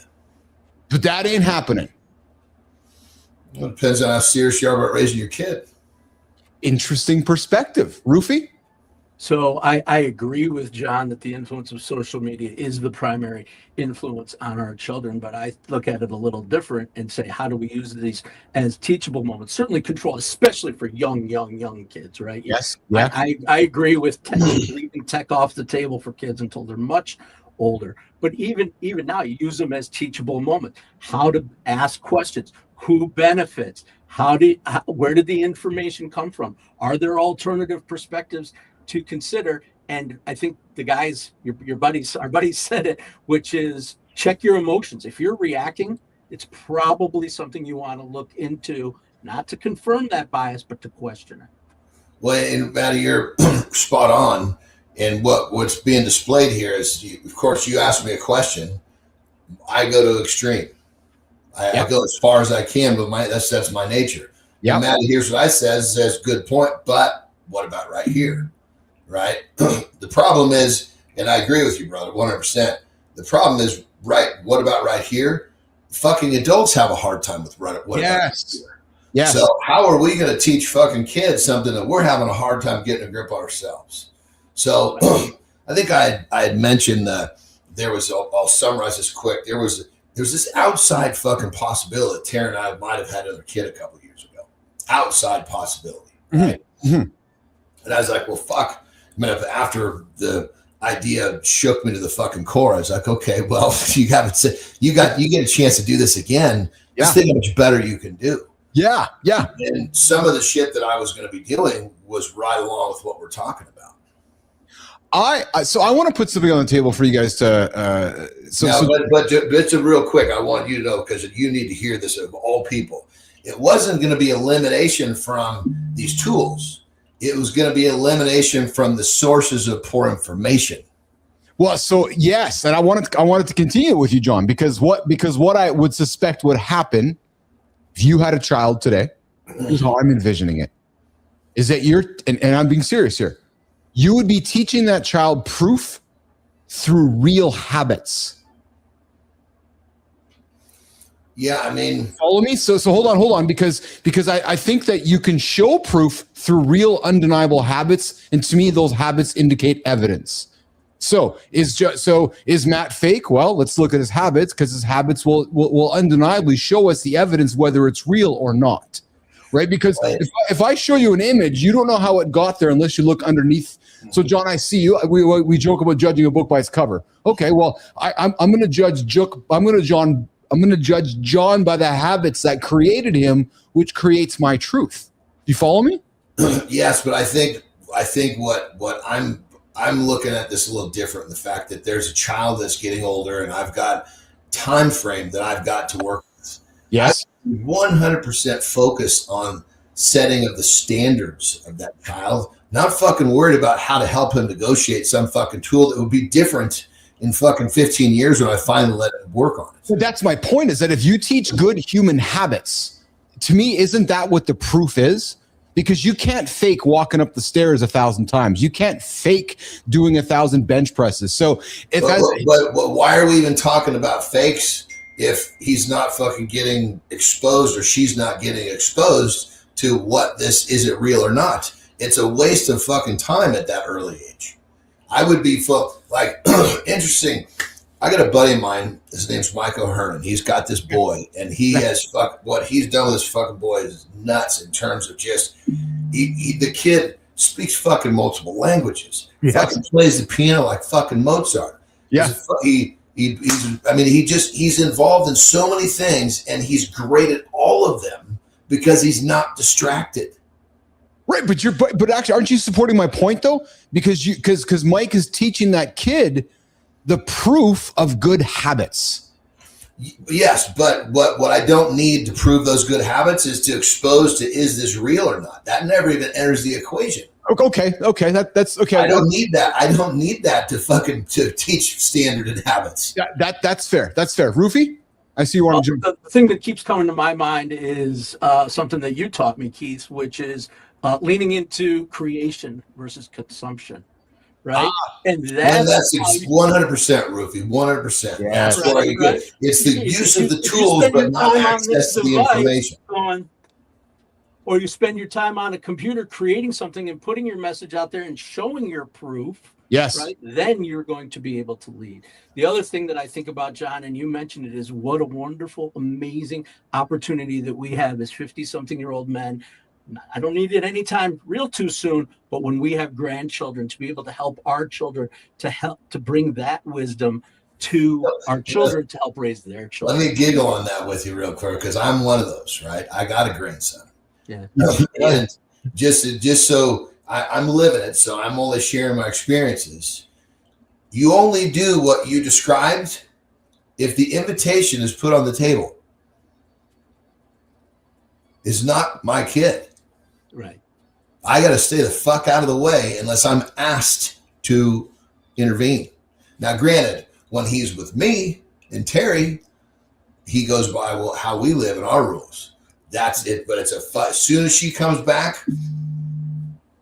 So actually, so I understand. I've never been a grandparent before. I got to ask you, what's that like? And I'm being serious. What's that like when you're in a situation and you're like, I know it's not my role to be this, so I got to kind of zip my mouth. Did you have to learn that, or did you just know that on day one? And I'm being very serious. Well, I mean, I put myself in her shoes. Yeah. Oh yeah. Yeah. It's real fucking simple. I mean, there were plenty of times I asked for help. And they're, and my parents didn't inject themselves into my parenting. They waited for me to ask, and it was very appreciated. Yes. I had a few little, hey, you might want to think about this stuff.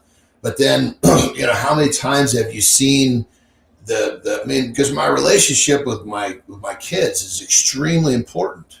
Yes. And to destroy that because I'm trying to impose my will on their child is ridiculous. I'd lose relationships across the board. Yeah. And so the thing about it is he learns a lot when he's with us, because it's like, when we say no, there's no more discussion. And he understands that. So he moves on. If we didn't put that line in the sand, he'd continue to push until he finally got what he wants. And that's unfortunately what he does with his parents. And it creates a very different relationship. Now, keep in mind, I'm not saying that I was perfect as a parent. Fuck, it took me years to learn to create that solid fucking line in the sand. Yeah. So I've seen it. I understand. And they have to learn at their pace. But they're not going to learn at the cost of the relationship that we have with them or the grandchildren. Yeah, I mean, it's a fuck. That's all I'm getting. It's a slippery slope, Maddie. Yeah, no, I appreciate that. Actually, a thought that I hadn't thought about. So I appreciate it. And I think about as a parent, right? I have 20-year-old twins now. I don't need any grandchildren just yet. We're doing all right. But I think about my parents, right, and how they helped or didn't help, or when they chimed in and didn't chime in, and building those boundaries of grandparent to child relationship. And I can tell you what I know for sure. The best I have ever felt about my parents was when they looked at me and said, "You're a great father." Oh yeah. That's all they had to say. Yeah. Right. And that made me that validated me, and whatever the case may be. And I know there's shit that I like. My mother's staunch Catholic. My kids did not get raised in the church. I know that is there's feelings about that for her. You know what I mean? But she never forced it on us. Yeah. Didn't, which is, I think, was very hard for her. I think about how difficult that must have been for her to have such strong religious beliefs that I'm not carrying on to her children. But what she saw was how I'm taking the values that the religion taught her, yes, that taught me, and I instill them in my child. And she's able to say, "You're a great parent." Hanging out with Keith, John, and Matt this morning at Mornings in the Lab with Keith and John every single day, live, 8 o'clock Eastern time, morningsinthelab.live, mitl.live. Guys, if I was raising a brand new child today, as I wrap up this segment before I get to Did You Know, I got something funny for Johnny here in a couple seconds. I would lean into, using the tools, but I would lean more ever than ever, actually, Johnny, into creating good, real human habits. Because that's exactly what we're talking about. I was just taking a stance against, I don't need to prove what's real or not, because it doesn't help me. Yeah, and I agree with you there, and that's why I wanted to bring it back there, because it doesn't help me. But what I want, if I can teach my kid really good human habits over a period of time, these tools as they grow up with them, those human habits, I think are going to help them with those tools, and they're going to become a superhero. Well, and here's the fucking interesting thing: by the elimination of by keeping the exposure to all this bullshit away, the standards just are what they are, because there's no opposing force. That's it. That's exactly it. It's just a whole different freaking dynamic, But I will say, I mean, and most parents have this, they just choose not to do it. You can set up a computer or a phone where they have access to all sorts of amazing learning tools, but shut down the possibility of them watching the shit that's going to fuck up their heads. Absolutely. So everybody has the ability to do that. They just choose not to. Well, because it's easier just to get the kid to be passive. Just go and watch instead of go and create. Well, but the thing is you can, a kid, if he doesn't know about the other stuff, going and creating will keep him more occupied than watching a fucking movie. 100%. 100%. Yeah. I'll tell you, I talk to Carter about this often, actually. He spends so little time like watching quote unquote TV or TV shows. He's always looking for stuff, Johnny, to get his brain thinking. Oh, yeah, learning. Exactly. Hey, guys, we started the conversation with all of us about an hour ago, Matt, because John was convinced and still convinced that we are smart because of the horse show teaching us where our eyes are on our face.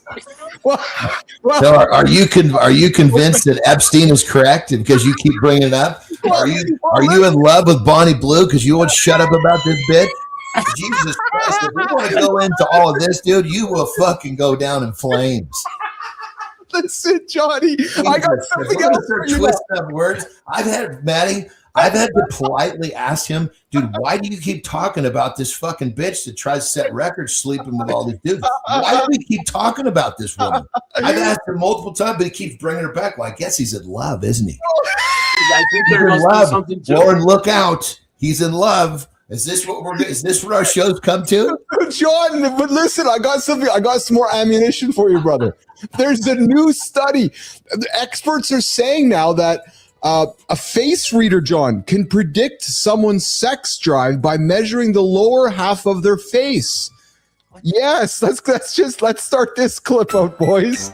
Did you know TikTok has a face reader for sex drive? We are separating content from credibility immediately. They measure nose to chin, then declare your libido. Jaw width and the padding become dominance, like a checklist. Even the coverage treats it like a party trick, not a test. If it looks like certainty, assume it is optimized bait. This sits in physiognomy, old, confident, and widely treated as pseudoscience. A jawline is not a reliable personality report card. There is limited research linking wider faces to higher self-reported sex drive. That is population-level correlation, not a look once and no trick. Dating culture rewards snap judgments, so bad assumptions normalize fast. People confuse confidence with accuracy, then call it insight. The only reliable compatibility test is an adult conversation. Ask about wants, boundaries, and expectations, then listen carefully. Expect more biohacks that promise certainty in seconds. That's your today's Did You Know? Back to Keith and John.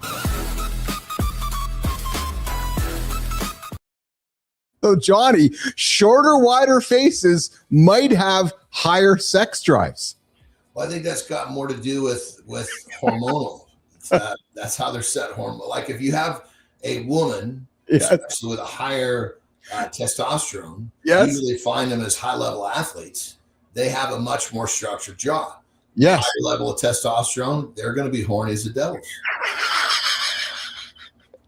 I love that. I got to say, I was interested until they fucking said it was from TikTok. Yeah, so was I.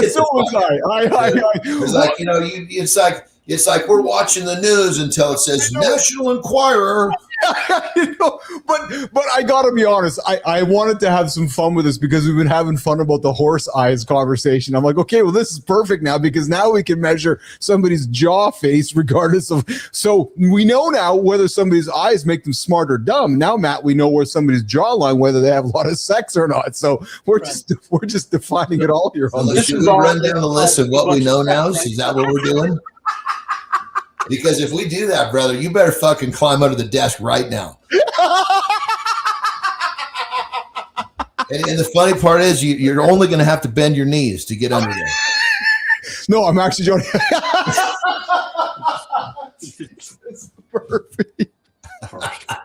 Oh, my God.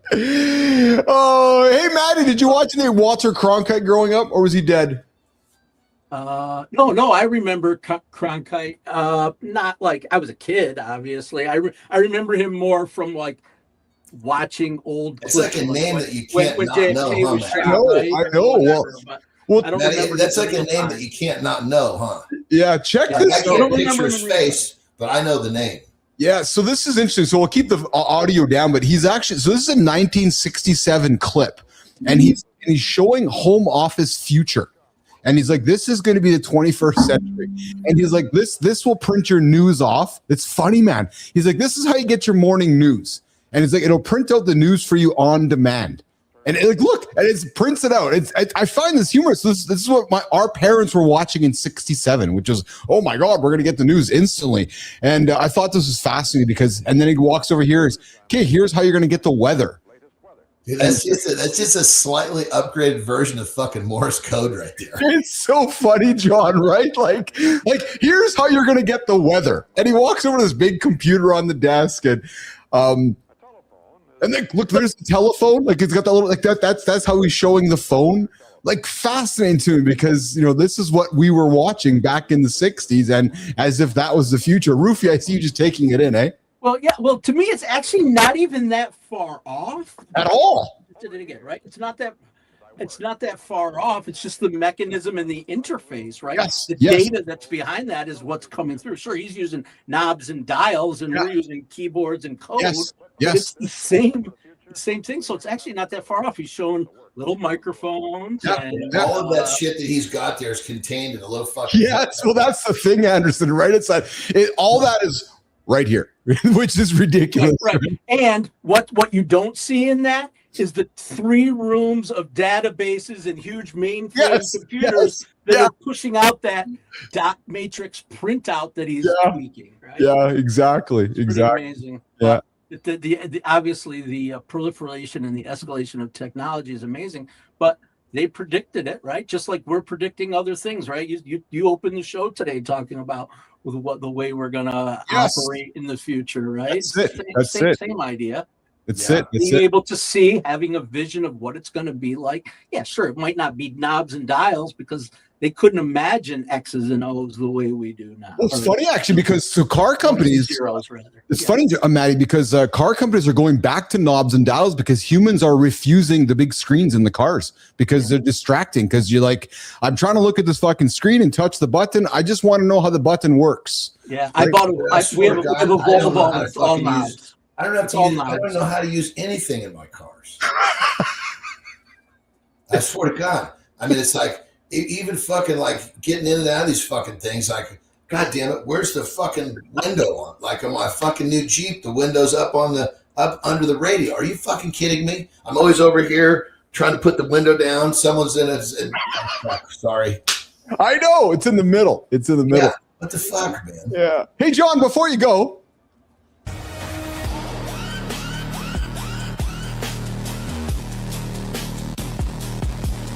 Hey, John, before you go, why are people benching solo like it's a horror movie audition? No spotter, no safeties, just vibes and a prayer. That bar said nap time, and he said, not today. He failed the rep, then turned his barbell into a slip and slide. I flinched so hard I saw retirement. Real talk, that clip is funny, but benching alone is the dumbest roulette. If you lift heavy, bring a human, not hope. Hey, John, don't be the main character in that clip. If you need a spotter, Sterling is always available.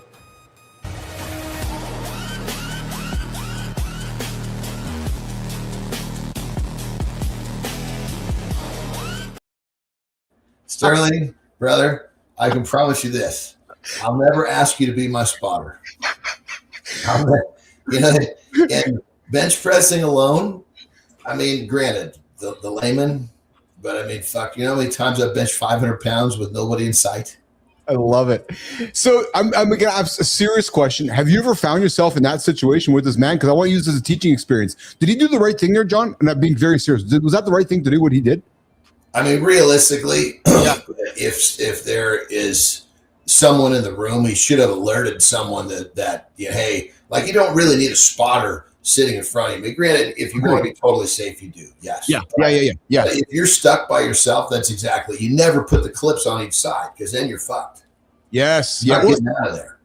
Well, it's funny because that's exactly what I thought of too, John, which is you don't put the clips on because that's how we exited, right? So I wanted to put this on because I know you've been in this experience or you've seen this before. So I thought it was a good teaching moment because, guys bench press daily and this happens. And I thought to me, the learning lesson was don't put the clips on because automatically we think put the clips on. Well, I mean, but I will say fuck, man. I don't know if I've ever actually done that before. Yeah, I haven't. Because there's a certain level of the fucking dipshit that does that is really fucking far off the mark on what he should have on the bar. Well, yes. It's like, fuck, if there's a question, if I'm going to fucking get it, I'll just fucking go down a little bit.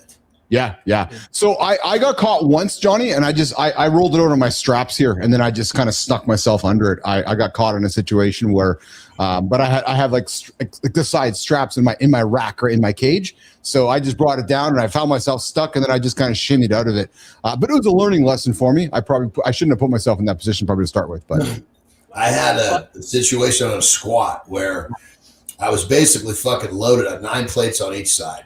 And there was just enough fucking room to get the little spring on, right? Oh, yeah. And I'm fucking walking out, man. It was in a 24-hour fitness, so the bars were not equipped for this. Oh, and I'm fucking taking steps out. And this thing is just fucking flapping its wings. And that's way too much movement for, that little clip. And fucking one of my spotters fucking, he goes, hold on. And I was like, oh, fuck, here we go. Because that means the fucking, basically one of the clips popped off. There's nothing you could do. I just fucking grabbed and waited. It just, because the fucking plates just start pouring off the fucking sides. Hold on, because you knew what was coming. Yeah, he's telling me, hold on, dude, because what I didn't want to do was let go of the bars. It would have went fucking flying over and killed somebody. Yeah, yes. Because I was out of a cage. I was not in a cage. I was free. Yeah, 100%. Guys, this was fun, man. This is fun today. Even if that is great to see you, brother. Fucking dude, it's been awesome. I want you to know. I know you said I haven't been around, but I have been. I have been present, and I've been watching. Dude, you've been listening, man. I'm so stoked when I was just grows. My love grows. I was fucking worried because I couldn't see you on the menu, but he said you were down. I was like, fuck yes, man. That's good shit. Because I just go up every day quietly under the radar doing my thing, and I give credit where credit is due. As a matter of fact, I was on my show. Somebody asked me about peptides, and I said, I don't know shit about that, but let's check out John Anderson.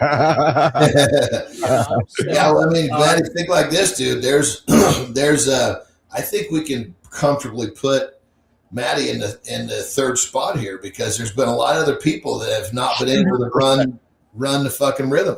Without an unequivocal doubt. Unequivocally, man. John, I've said it before, Matt, I'll say it again. That moment, and I know you probably hate I keep bringing it up, but that moment you showed up that morning, the morning I'm talking about. Yep. I know that when that moment happened, I knew you were in this for the long run. John, I'll just say, because Matt had a rough night in his first. I remember. It was like literally the second week I was doing this, and I fell off of my. I've been open about my addictions and my problems, and I fell off and did not do my family a service the night before, but I showed up. I get goosebumps to this day. When I saw you that next morning, and then you and I spoke as humans, and I had some tears privately about you.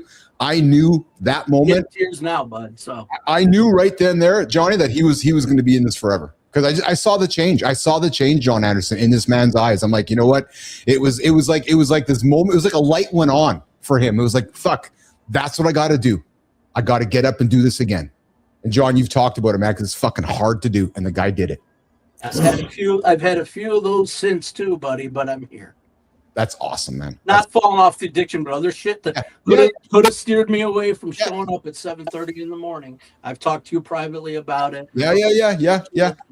But I've had those moments. But this is one thing when I came on this morning, I can show up every day and I do it. And if that's an inspiration to somebody, great. But I know what it's doing for me. You show your proof. Anderson, we got Petro joining us tomorrow. What do you got going on today, brother? Before I let you go, I know you got to get out of here. Got a gym day today. Actually doing a podcast later today with I don't really do other people's podcasts anymore. I know. Someone that is calling it a favor. So I'm doing one of those. And then we're actually doing we have tearing out some dinner plans. So it's fun. Really good day. Yeah. That's awesome. Cool. That's right. All right, boys. So I appreciate you both. Lots of love from me to you. I appreciate you guys hanging out. Maddie, thanks for hanging out with myself and John this morning. Johnny, I'll see you in less than 22. Maddie, I'll talk to you later, brother. Have a good one, my brothers. All right, guys. Take care. Right. Cool. Go Canada, Maddie. I had to get that in there. That was the point. Hold on. I'll just bring it back up quickly. I just had to get you there, Roofie. Go, Cat. Oh, you got me. You got me on the way out. That's all right. I've been wearing it all day. I saw you have it on. I was like, all right. I knew Roofie was going to wear his USA jersey today. We'll see what happens on Saturday. I can't wait. I hope they both make it. I mean, those games yesterday were fucking unreal. Like, that was a hockey history day. It was crazy that yesterday America and Canada almost weren't going to the gold medal game. Right. Like, that's what I'm saying. Like seconds, inches away from not being the gold medal. And it could happen again. You don't know what's going to happen tomorrow. Oh, I had the Canada game on, and I'm like, oh my God, they're actually not going to make it. What is it, 3.5 minutes left in the third? There, I was like, they're actually not going to get through. And then I had the USA game on, and the same thing. I'm like, oh my goodness. And then crazy, right? Crazy. Yeah, funniest. All right. Well, we'll have more chance to talk more about it when the U.S. has got the gold. And all right, silver's good. Hey, listen, silver is up right now. It'll be great for those guys. That'll be worth some change. That silver. Oh yeah, I know Petro's on your team as well. USA, USA. All right, boys, I love you. Get out of here, Roofie. Take care, pal. All right, we got Roofie out of here. He's cheering USA. Petro's cheering USA. I get it. I've talked before. I'm on an island. I'm the Canadian boy. Hangs out with all my American friends. I'm the adopted American. I know you guys know that. I'm your adopted American cousin. You guys like some of the Canadian values, but you don't like the American. You would not like the Canadian tax. So don't get too excited about my Canadianism along the way. Okay, fun show here today with myself, John Anderson, and Matt Roof. You guys know Matt gets after daily here, 7:30 Eastern time on the Mornings in the Lab Live network, as well as Kindness Rising. So if you guys like the dose of Matt, I encourage you to go back, check out Matt 7:30 before our show starts. He'll get you up, he'll get you after it, and he's got some great content on a daily basis that's provocative, it's fun, it's thought-provoking, and it is it's absolutely encouraging along the way. Okay, I got some notes from Jimmy. All right, guys, you got the stopwatch ready? Because apparently I got 37 seconds. So, my bladder might need maybe 39 or 40. So we got a little bit of work to do. But I got a conversation coming up here on the Morning Monologue, on the Morning Focus. And as I was sitting back this morning preparing for it, like I do over my morning coffee, I was reflecting upon what would hit here today.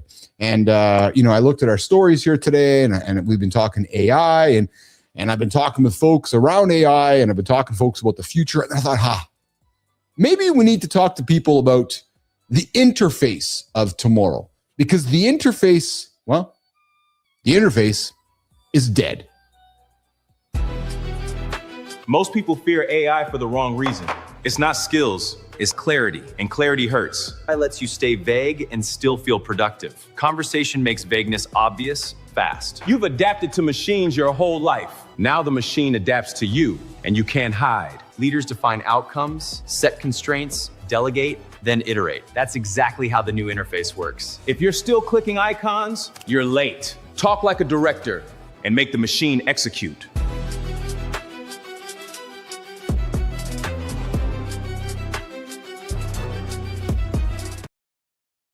For 30 years, we've been trained like obedient little office rats. Think about it, right? Remember, you guys remember when you guys first saw the mouse, your computer?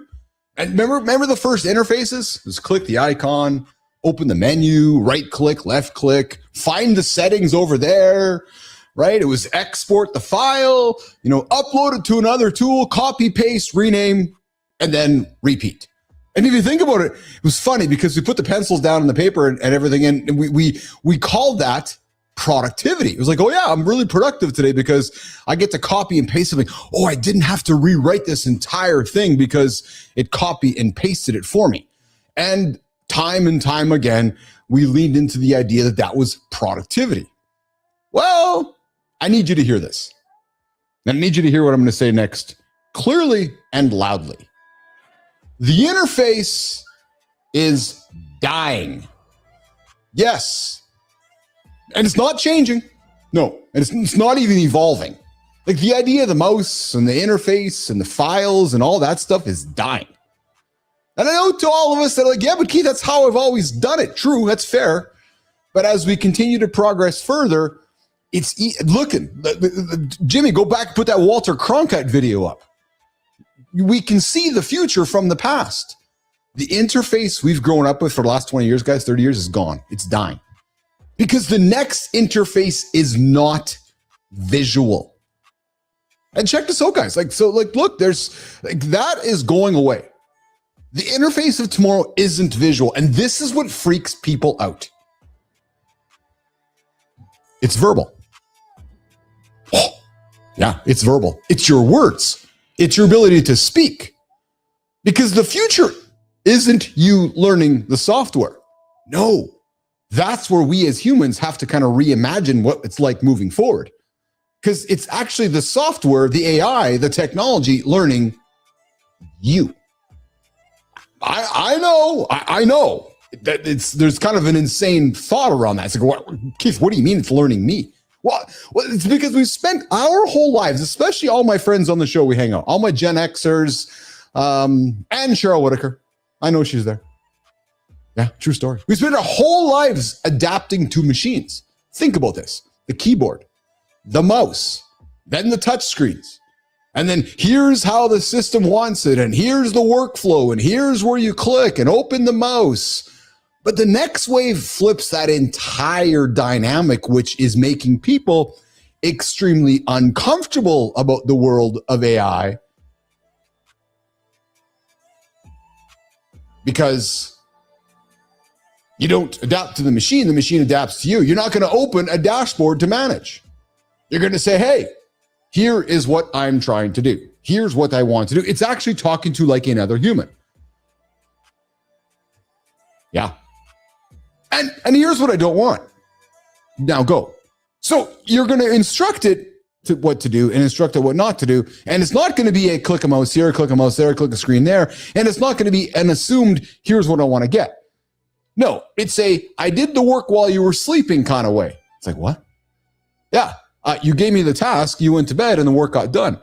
We're not used to that whole experience, but that is the interface of the future. It's conversation as the command. Many of us think, well, AI is making us dumb. No, actually, it's not. It's making those of us that want to speak more clear smarter. Because most people are going to resist it, not because they can't use it, because it forces us as humans into something extremely uncomfortable. Oh, you wondering what that is? Yeah, that uncomfort resides around one word: clarity. Because you can't hide behind the user interface anymore. You can't look at the dashboard letting you pretend that it's busy. Oh, I got a beautiful dashboard with a bunch of data in all the cells. Yeah, good for you. What's it doing? Oh, nothing. Or you can't let those 1,000 tabs sitting in your browser, and I know who you are. You know who you are. I am you. I got those tabs out there as well. But those tabs are not going to let you pretend that you're working. But when you talk to a machine, you have to say what you actually want. And that exposes a problem for all of us. You know why? Let me ask you this. When's the last time you sat down in front of Netflix and you knew what you want? When's the last time you opened up YouTube and you knew what you want? When's the last time you opened up that fridge or that pantry and you knew what you want? Because the problem is, and here's the problem that AI is exposing, a lot of people don't know what they want. Aha. Oh, Keith, that's provocative. It is. Because we know what we have been doing. We know what we've been told. We know what's normal. But we don't know the outcome. So you know what we do? We just keep clicking. Click, click, click. Or like we said earlier, prick, prick, prick, prick, prick. We keep clicking. And when we click, the new players begin conversing, literally building leverage with words. And this is where it gets real. If you're the real person who can't stand small talk, but if you're blunt, if you're decisive, if you're a builder, the era of tomorrow with words is going to reward you, because the interface of tomorrow is the relationship. Let's say that again. The interface tomorrow is the relationship, the words, the conversation that you have with the machine. Because you're going to have a machine that knows your preferences, your style, your priorities, but more importantly, It's going to know your intentions. And I know people get freaked out by all this stuff. Yeah. It's going to know what I want. Yeah, 100%. It's going to be a machine that remembers your standards. A machine that can run plays for you. And the competitive advantage won't be, well, who has the best tool? No, that argument was last year. That argument was 2024. That argument was 2023. That argument was for the guy that was just starting it with ChatGPT for the first time. No, today's argument, tomorrow's argument, the conversation for tomorrow with the agents of tomorrow is all about who has the best instructions, who can think clearly, who can communicate clearly, and who can lead. Oh, yes, back to leadership again. That is why I keep saying that this is not a tech revolution. It is a leadership revolution because the great leaders, well, we don't click around looking for answers. No, great leaders define outcomes. Great leaders set constraints, delegating, iterating, moving. And that's exactly how you are going to work with the next interface. Not as a user, but as a director. And that scares people. So here's the punchline. If you're still treating AI like yesterday's Google, like a party trick, and if you're still asking random questions, if you're still trying it out, you are missing the point. Stop treating it like Google. Start using your AI like a teammate. I know it's uncomfortable, but Keith, where do I start? Well, I'll tell you where you start. You start talking to it like it works for you. You start treating it like it works for you. Because the future belongs to the people who can speak their goals, who can speak the clarity out loud and make the machines execute them. The days of doing your own PowerPoint or creating your own stuff are largely behind us. And everybody else that's not walking down that path, well, here's the thing. They're going to be staring at their screens. True story. You know what they're going to be doing? They're going to be clicking. Click, click, click, click, click, click, click, click. And the rest of the world is going to be moving on without those that are click, click, click, click, clicking away. When was the last time you felt completely focused? Not busy, not crushing it. I mean clear, sharp, and locked in. And if your kid graded you today, would you even want to see the report card? Today is about attention, presence, and kindness. It's time for the community corner, fellas. Let's get into it, handsome chief.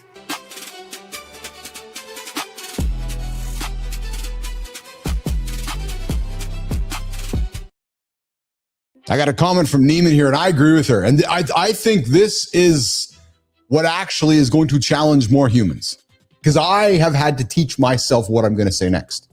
My brain has operated for the last 15, 20 years through my fingers. True story. And I'm sure many of you do as well. Think about a good time. Think about it, Cheryl. Think about it, Petro.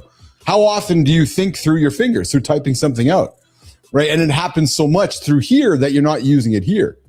I've had to learn intentionally to put my fingers away and to talk to my device like it's my other employee, like I'm talking to Jimmy or I'm talking to Kai or I'm talking to Melissa.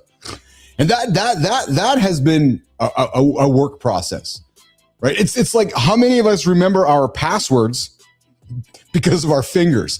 I rarely know my passwords in my brain, but my fingers know my passwords. They magically just start typing. It's just like when we all grew up with the phones, right? With the tap, tap, tap, or the right? You just kind of knew how it all worked. Or the times you get in your car and you drive from point A to point B, you don't even know it. So I understand the difficulty with training our brains to say, okay, what's up here? I need you to come out of here and then bring it out here instead of through here. And again, I go back to my experiences dealing with lawyers. I just think it's a wonderful metaphor. because we were raised with this. Oh, but the lawyers are charging you a gazillion dollars an hour. You got to get to the point. Quick. Don't waste any time. It's the same thing dealing with tomorrow's interfaces. Speak clearly. Don't add any extra adjectives or verbs that don't add any value. Just get to the point. Get to the point and deliver it. It's going to be fun. And those that are good at it are going to survive. Those that struggle are going to struggle, actually, and go, oh my goodness, I'm not doing really well with this AI stuff. No, it's not you not doing well with the AI stuff. You're just not speaking clearly with it. And then when you get to that magic unlocks like no tomorrow. I've been watching it with Whitaker. True story, actually. Watching her get more and more, comfortable and embracing the stuff that I'm sharing along the way. And it's true, man. Speak with words, speak with clarity. You'll get some great results. Okay, let's get to the community corner. We're going to start the journey looks like we're starting it over on YouTube this morning. And we're going to start with Taylor Allen, who's laying out a 7-day mental detox for founders and high performers who feel scattered and foggy. So Taylor's argument is that your brain works like RAM. If you keep opening tabs, Cheryl Whitaker, adding notifications and feeding it constant dopamine from social media, well, eventually it's going to slow down. So his framework is clear the RAM. It's simple. First, remove the junk outputs. I like this. Second, process the mental backlog. And then third, replace that mindless consumption with books, deep work, and intentional silence. This is not about becoming a monk. No, actually, it's about becoming and turning consumption into output. I've always said, create instead of consume. You'll be further ahead. I know we love to consume, but if you can get into the idea of creating instead of consuming, you might find yourself further ahead. All right, let's keep it going, guys, over on Substack. Your kid doesn't care about your hustle. He cares about you. Well, you know what? Well, my kids do care about my hustle. Actually, my kids like my hustle. I talk to my kids about my hustle, right? And our kids, my kids enjoy the hustle. And I watch my kids, all three of them, they hustle harder than me and Lauren, right? So, I'm looking at Michael's comments on the author of Being a Dad is Hard as Fuck. He asked his son to rate him as a father. His son's answer was men's amends. It means so. Not because he's cruel, but because he sees some deep moral flaw because of three things: too much time on his phone, being gone too long, and a long commute.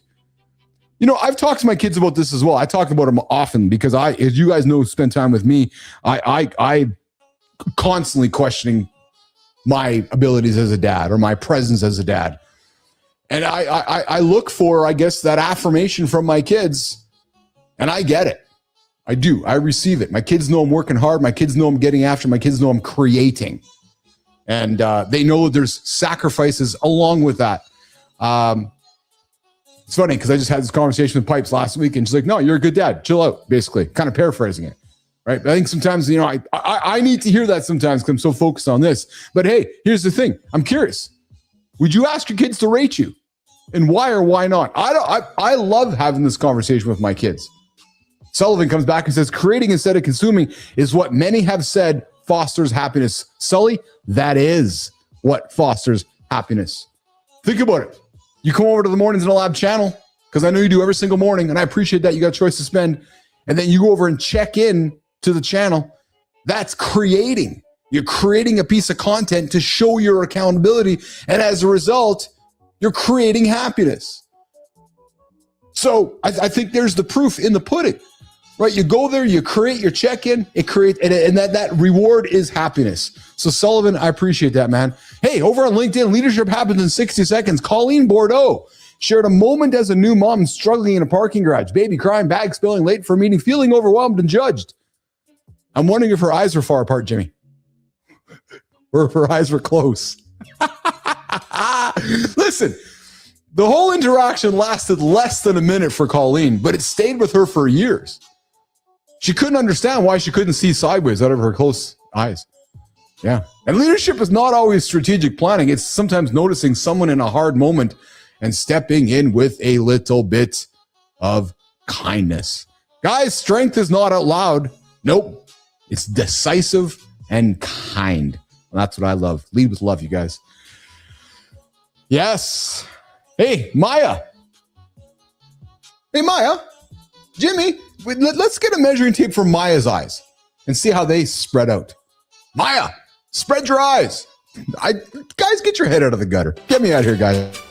We talk about discipline, we talk about leadership, we talk about legacy, but none of that survives if your brain is fried, you're constantly distracted, and the people closest to you feel second place. You don't need a new identity. You need one adjustment that takes you closer to who you want to be. What's yours gonna be? Good time? Sullivan? Adam? Thanks for spending time with us, boys. See you next time.